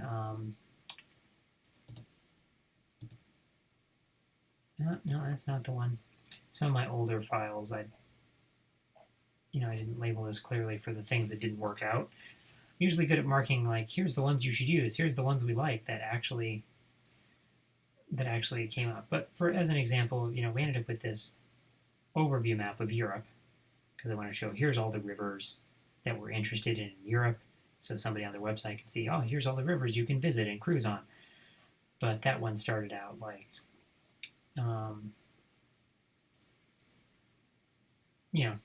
that was a different version that I tried. That's very different. But they ended up not, in stages, we ended up changing it, adding some flags. They wanted a little waves going on, and they wanted waves gone, and they wanted to change it. So, and that's not uncommon. I'm not trying to make this client sound terrible, wanting to make all these changes. For most clients, they can't picture what the map is going to look like when they ask for it. And oftentimes, the first time they see the map is the first time they really have a good sense, oh, okay, now I know what I want, now that I'm finally able to see something on page. That's a really important step for most clients, especially if you're dealing with somebody who has some scientific data, not in this case, but, or a historian or scientist, they're like saying, oh, yeah, well, I know the person or the bird or whatever migrated from place A to place B. This is the first time they're seeing it all laid out, and now it makes sense to them in a different kind of way, and they suddenly start to have new ideas about what to add or subtract. So it's a big step. I always tell clients it's an iterative process. We're going to go through various versions to get you to what you like, but they're not always going to know at start. And sometimes it's an aesthetic thing. The data are the same between each of these versions. They just wanted to try a few things till it made sense to them, and that it's their map and it's going to go on their website and represent them. So we want to get it right. Some of these I'm pretty pleased with, though. This was sort of I'd done a map in this style once before for fun, sort of inspired by a YouTube channel called Ecological, where they have a sort of fun, flat shaded vectory style that they draw all their illustrations in. So even if they don't work out, it's kind of, it gives me an opportunity to experiment a little bit with some things. So that was the Authentic Voyages, people. Back to another grayscale map that I got to do. A very simple piece. I finally open it here so I can get, when I shrink it down, it doesn't. A very simple grayscale piece of China, circa 300 BC. Just a few places in China, plus a few various, there's not even boundaries for them, but just where a few different kingdoms were at this time. At various portions of China's history. China's history is kind of cyclical in that it's kind of the whole region gets unified for a while, and then it splits apart into a bunch of competing kingdoms, and then it gets unified again, and so on. In this case, this was for a book of poetry. I'm going to actually have it here. Yeah, I do. This guy, Bill Porter, he is a translator of Chinese poetry under the name Red Pine, and so we'll just... So, got this little book here, A Shaman's Lament, translated by Red Pine. 2 poems by Kuyan. I'm definitely not saying that right, but he's just got some poems a couple of poems in here with the translation. But at the front of the book, on the first page, I think it is, or on the second page, and there's a little photograph here. But yeah, here's the map, all printed. And so he just needed that for just to point out where some places were, and some of the things that are related, and he's got a little preface to the book that's describing some of the historical context. So that's where the map comes in. And it was handy of him to me to send this. I can see, you wouldn't be able to see on the camera probably very well, but I don't know if it'll focus. It probably won't focus that close. You kind of see some of the individual dots that this thing is made of, and you can kind of see some of the text gets a little sparse. It's not made of very many dots. That's useful for me to see. And really, when you do grayscale work for people in black and white, the print quality can be great, or it can be really terrible, and everywhere in between I've experienced. And so, that controls, like, the fainter you make these colors, the fewer dots of ink they're going to be made of. And if those dots are really sparse because it's a low DPI print process, the text can really start to fray. So that's just kind of a concern I always have. But it held up. It worked out well enough. Just barely, I would say. But he also asked me to put a couple little illustrations on here of phoenixes and dragons and things, which I don't usually put little fun things on maps like that, little sort of, sea monsters and such. But that was kind of fun. I didn't draw those myself. I pulled them from a really useful website called the Noun Project.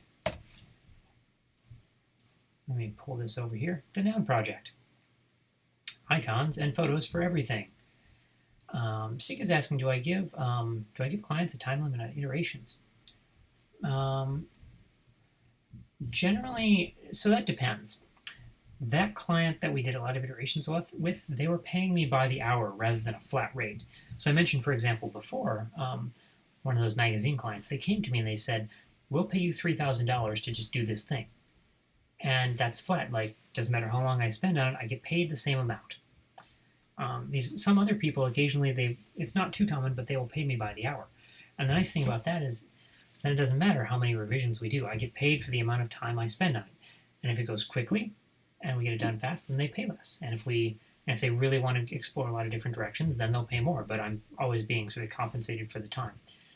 So, if it's somebody who's a flat rate and we start to do a lot of iterations, I'd probably have a conversation with them and say, look, this is based on what we bid, the amount of back and forth here is really starting to run into the limit of what we've, how we established this project. And I usually say in an email to them up front, hey, this I'm going to do your map for $1,000 or whatever it happens to be. That includes 2 rounds of revisions. So I usually set a number. And I might do a little bit more revision for free, depending on, if they come back and say, change these 5 things and it takes me 10 minutes, I might do an extra revision for them. And I'm not going to charge them for that because it's quick and it'd be more trouble to negotiate that. But if they say, we did 2 rounds of revisions and they come back and say, actually, I want to do things completely different, then we would have a conversation. And I usually track my time on projects. I know how much time I'm spending on them. Even if it's not being paid by the hour, I'll still know that, they're paying me $1,000 and I've spent 10 hours on this project. So I know right now I'm getting $100 an hour equivalent, and the more time I spend, that ticks down, and I need to figure out how many hours I want to spend. If they paid me $1,000 and I did 100 hours on it, that would be terrible. That's $10 an hour. Definitely want to cut them off, but can have conversations and revisit that, definitely. But usually the times projects have got out of control in lots and lots of revisions, they've already been paid by the hour, so it's not a big deal. Yeah, the dragon is cool. Thank you. I should say, I don't need to say thank you. I didn't design it. Yeah, like if I just look for like a dragon here on the noun project, this is probably exactly what I did a few months ago. Like, here's a bunch of drawings of dragons. Great. Oh yeah, see, there's the one I used. This is a dragon, and uploaded April 2019. Here's a bunch of other ones, and I could have searched maybe for Chinese dragon, because Chinese-style dragons are a little bit different than Western-style dragons. And, I can take this thing, I can get this icon. I have an account. Usually you pay... Some of these icons are completely free. A lot of them are completely free. Some of them have restrictions on... some of them are completely free public domain. And bless those people who are going out there and drawing this stuff and just totally giving it away. Some are free if you offer credit. So, if I could maybe use this icon and the person who wrote the book would need to make a note. The icon by so-and-so. But other ones are pay only. So usually they're like $2, $3 for something like that.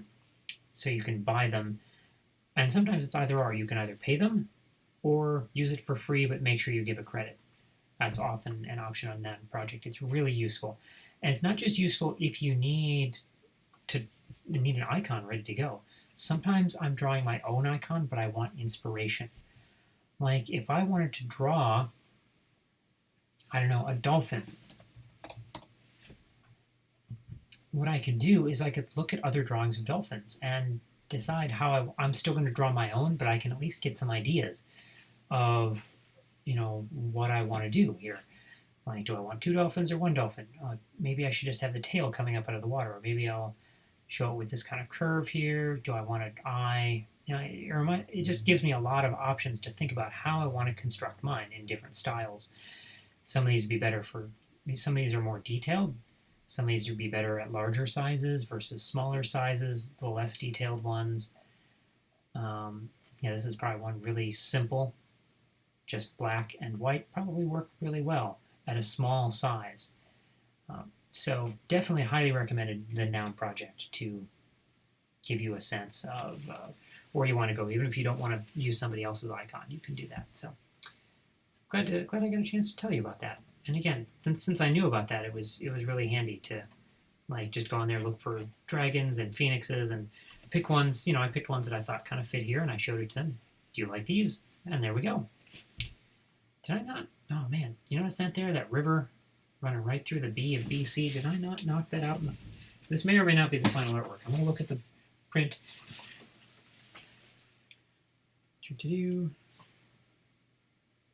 Oh man, I didn't knock that out. I didn't like delete little bits of the river right below the BC. Or I could have just moved the word China circa BC. I could have moved the title down a little bit. It's too late now. I guess I can't send him another one and ask him to reprint his book.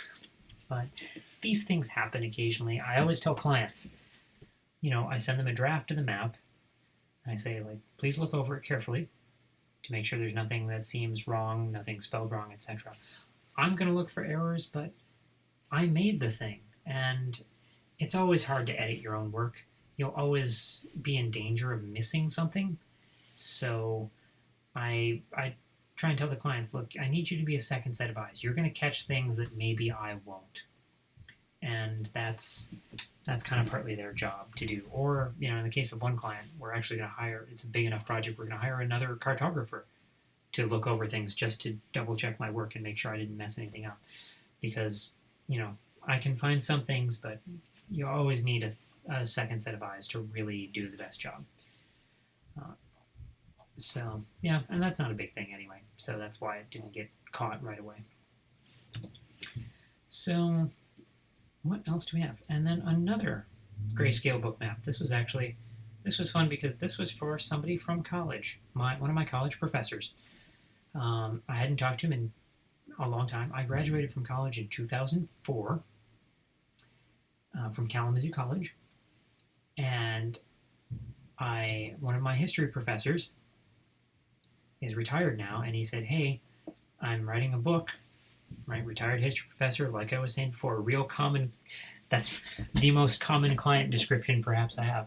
And he got in touch with me and said, hey, I heard you make maps now. It didn't go on to become a historian, and will you make some maps for my book? Actually, anyway, here's the finals. So he's writing about some of his investigations into a French monastery and some of the properties that they own. So he needed 3 pieces. So one about the general political situation in Europe and sort of in this time period when Charlemagne's kingdom had been divided among his 3 sons. And I said before, I don't know, I often don't know what the clients are doing because they don't give me a lot of detail. But I also mentioned I have a history degree, so, in this case, I know who Lothair and Louis the German are and such. And so I know, I recognize this map in general, oh yes, this is the, Carolingian division here.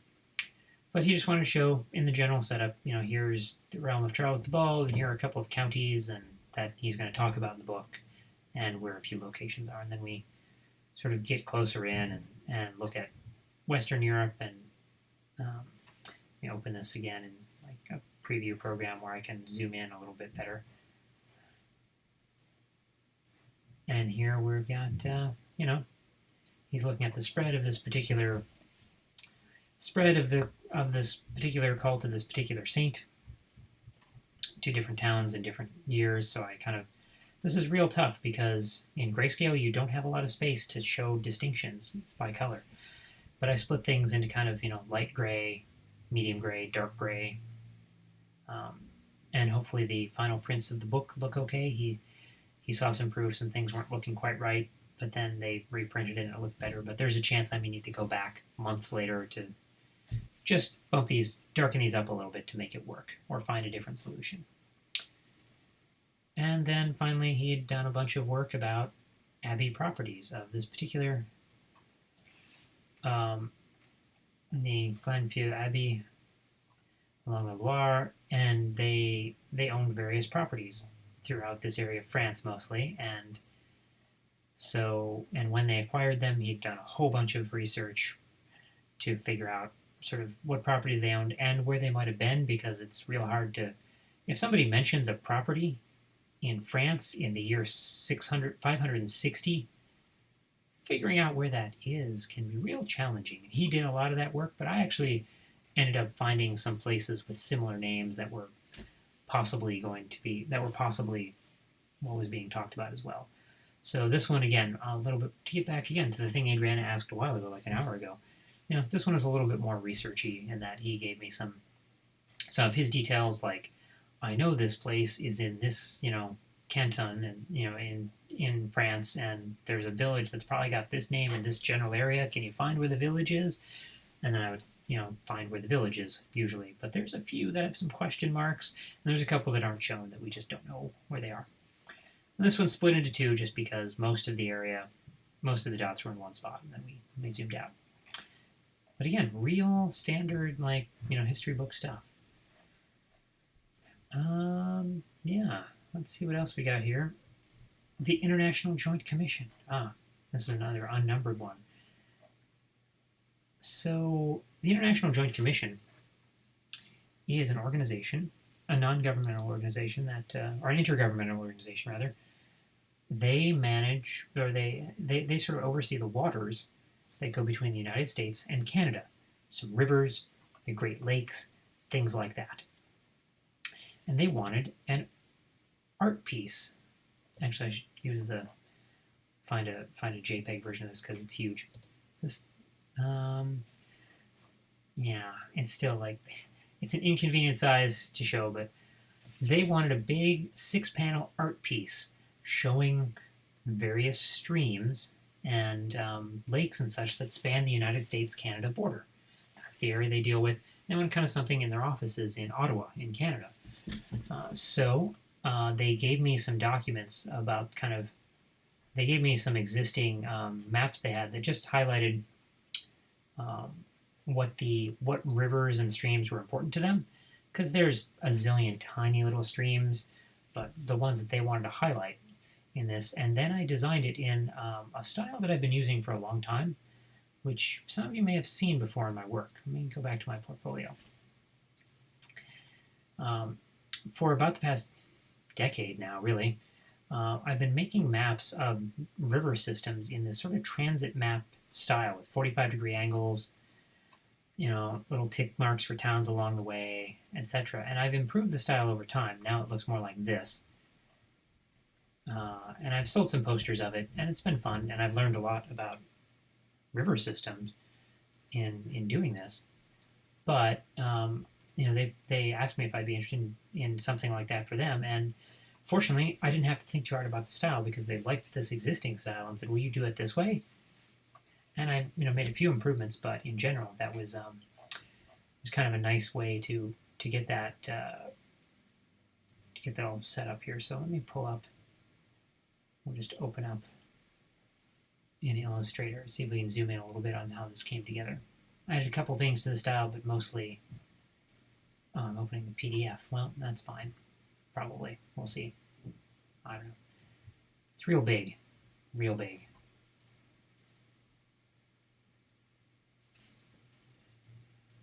This thing is several meters wide. I don't even know. Let me look at the size here. The width is 9,252 points. How many? 9,252 points, 2 meters.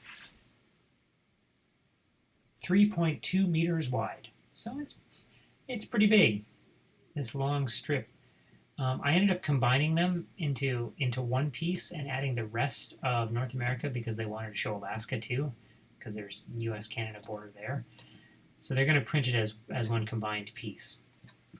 But originally the plan was just to have one strip and then a separate piece for Alaska, but eventually we combined them at the end. And it's terribly distorted in some areas. Minnesota looks, if you're familiar with U.S. geography, Minnesota does not look at all like that. But the goal was to simplify and straighten out the river systems. And also it was originally to fit everything in, this nice, in just kind of a simple rectangle, so I had to nudge things up and down, and then that ended up not being necessary when we decided to combine it all into one piece. But it's a style that I'm really fond of because I learn a lot when I'm making it. I learn about where the rivers are and such. But I think it's really handy in disentangling really complex systems like this one. Right? Here are a bunch of rivers that flow into each other across borders and eventually make it into the St. Lawrence River at Lac Saint Louis near Montreal. And if you just saw just a bunch of streamlines in the U.S. and Canada. Some of that's not as clear. It's the same reason we make transit maps, right? For cities, London, Paris, Chicago, etc.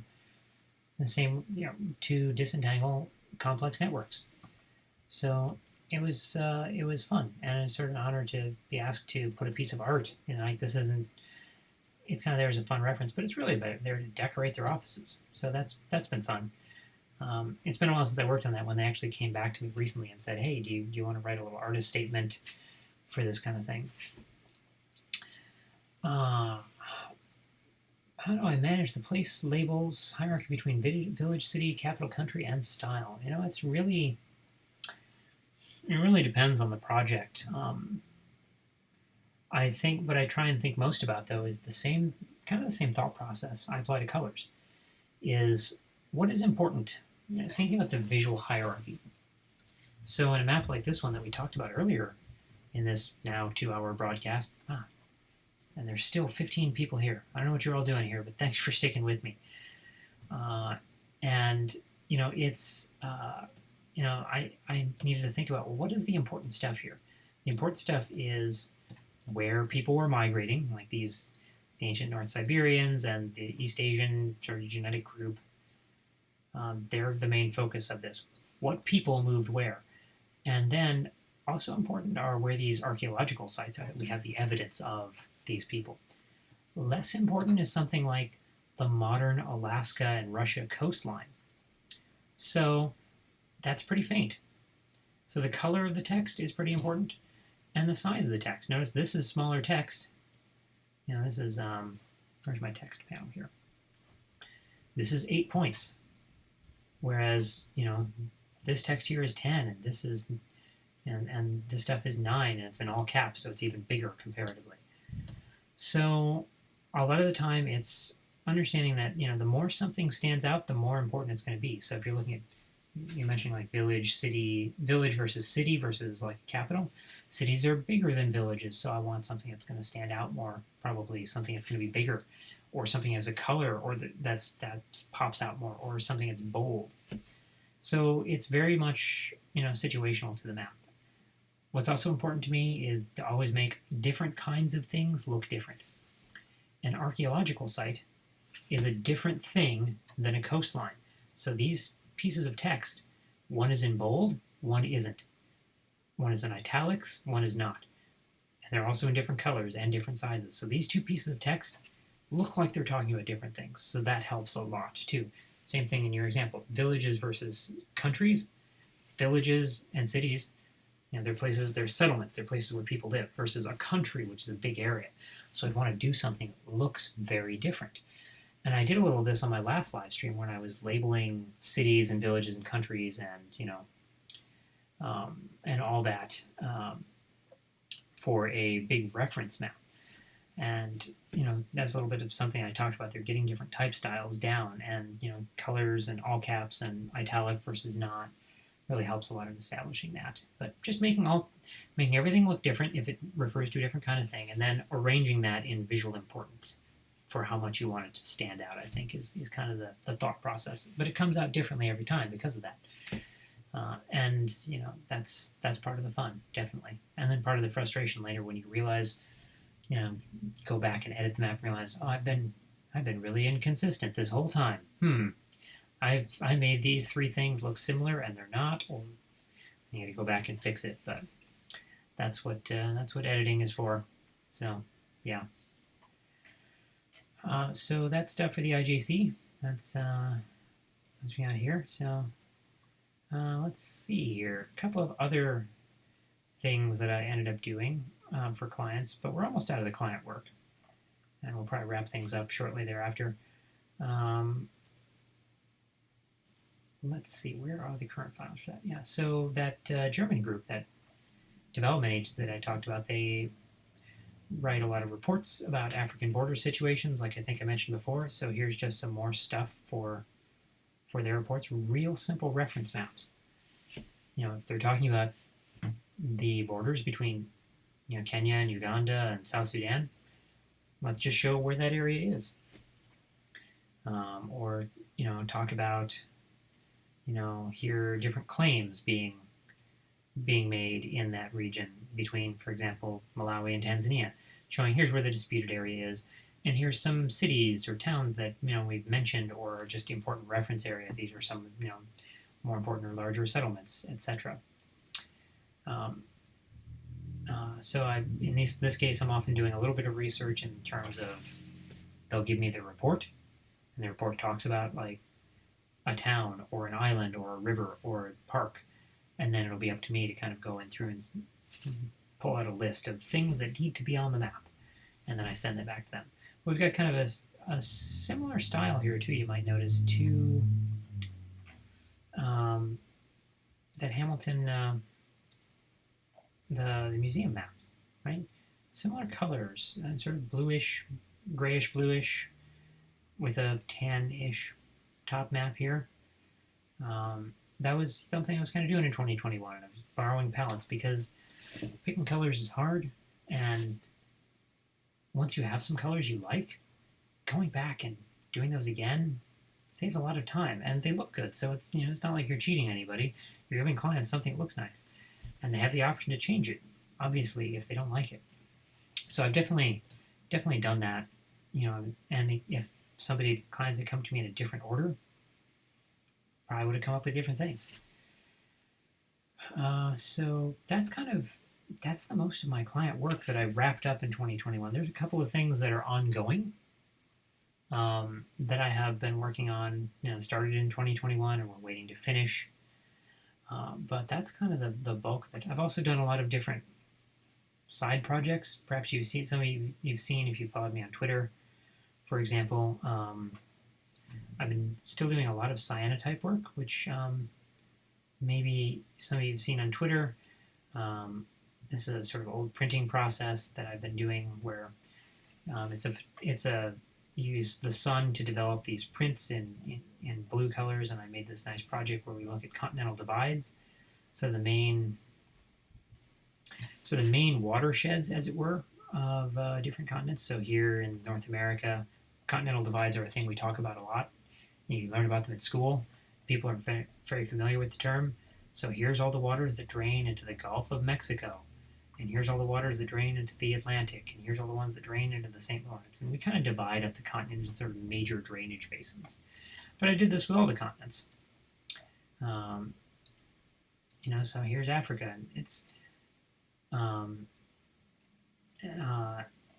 they're printed in little halftones, and they look kind of cool. And so I've been selling prints of those.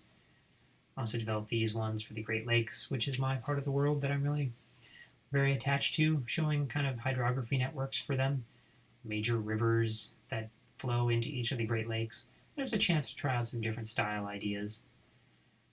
But there's kind of side fun projects that I've been doing. These are developed in Illustrator, and then I just print out negatives, and I print them on some paper that I've got to click through on my portfolio and look elsewhere on my YouTube. I've got a whole video of me doing these things with a beard that I don't have anymore, thank goodness. Showing getting chemicals and coating chemicals on paper and letting them dry and all that and taking them out into the sun, negatives on them. So have a look if you're interested in that, definitely. But I think, we've been at this a couple hours, and that's really the most of the stuff that I worked on last year. And again, it's a lot of fun to be able to work on a wide variety of things. And I guess what I don't know, and I'm really interested in hearing more about, is other freelancers' experiences. Is this level of variety usual? Is it unusual? Is it, I have the sense that I'm probably fairly typical when I hear a little bit about other maps that freelancers are making. But I just want to kind of show you the kinds of things that I get to do. And honestly, my biggest project probably in the last year isn't even a cartography project, it's a GIS project. I've done a lot of work helping subcontracting with National Geographic. They are working on, so many of you are probably familiar with the Natural Earth data sets. So Natural Earth is this wonderful resource that has, vector data for the entire world at 3 different scales. So you get your land and your rivers and your towns and your urban areas and all kinds of things that lots of people use to make maps. National Geographic has an internal cartographic database that's even more detailed than Natural Earth. So they use it for their magazine maps and for their posters and things like that.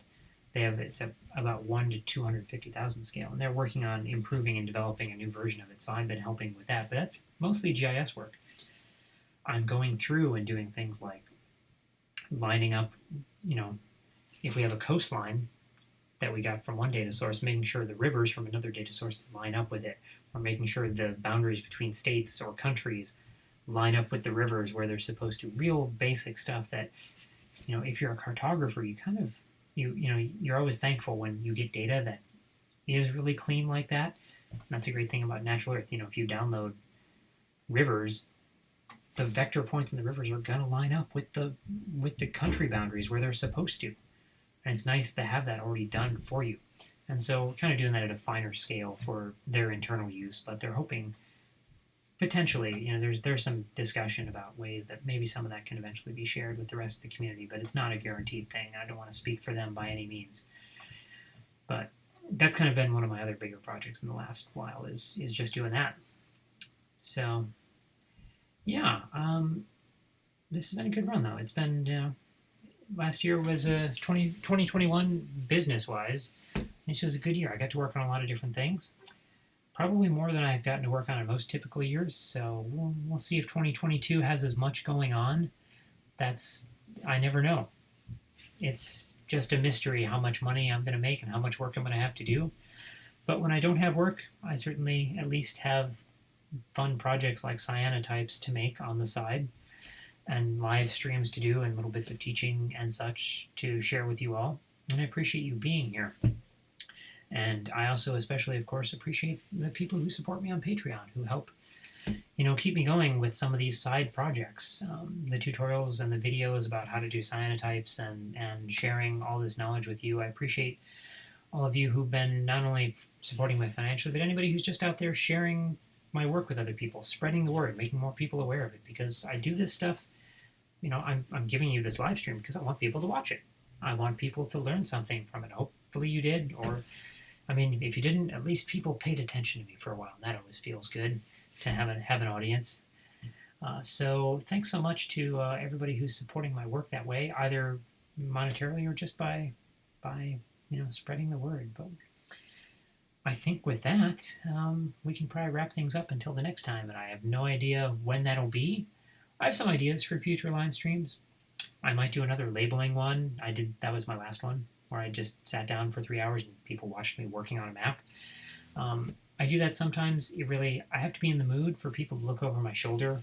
That's kind of be the right headspace for that, and I have to have the right project where that can work. But there might be some potential options for that coming up in the next couple of months. And so I'll keep you informed about that. I also might do another project breakdown. That was my very first live stream 3 years ago, was looking at an old map that I made, similar to this, except going in very great detail about why I did every little choice. And so maybe doing something like that could be an option. So yeah, follow me. Let me know in the chat or on Twitter if you want to follow me there. What kind of things you're interested in? But I will definitely be back, at some indeterminate point this year. And I do announce those things on Twitter. If you follow me here on YouTube, I think you get notified when I set the stream up, a few days in advance usually, or sometimes a few hours in advance. So you get notified then. But Twitter is usually the best place to find out what's coming up for me, or any tutorials that I've been making, or blog posts I've been putting together, some of the other work that doesn't make it onto YouTube here. And with that, though, thanks so much for spending your time with me. I appreciate you doing that. I know time is a valuable resource, and I appreciate you giving some to me. And I'll catch you next time. Take care.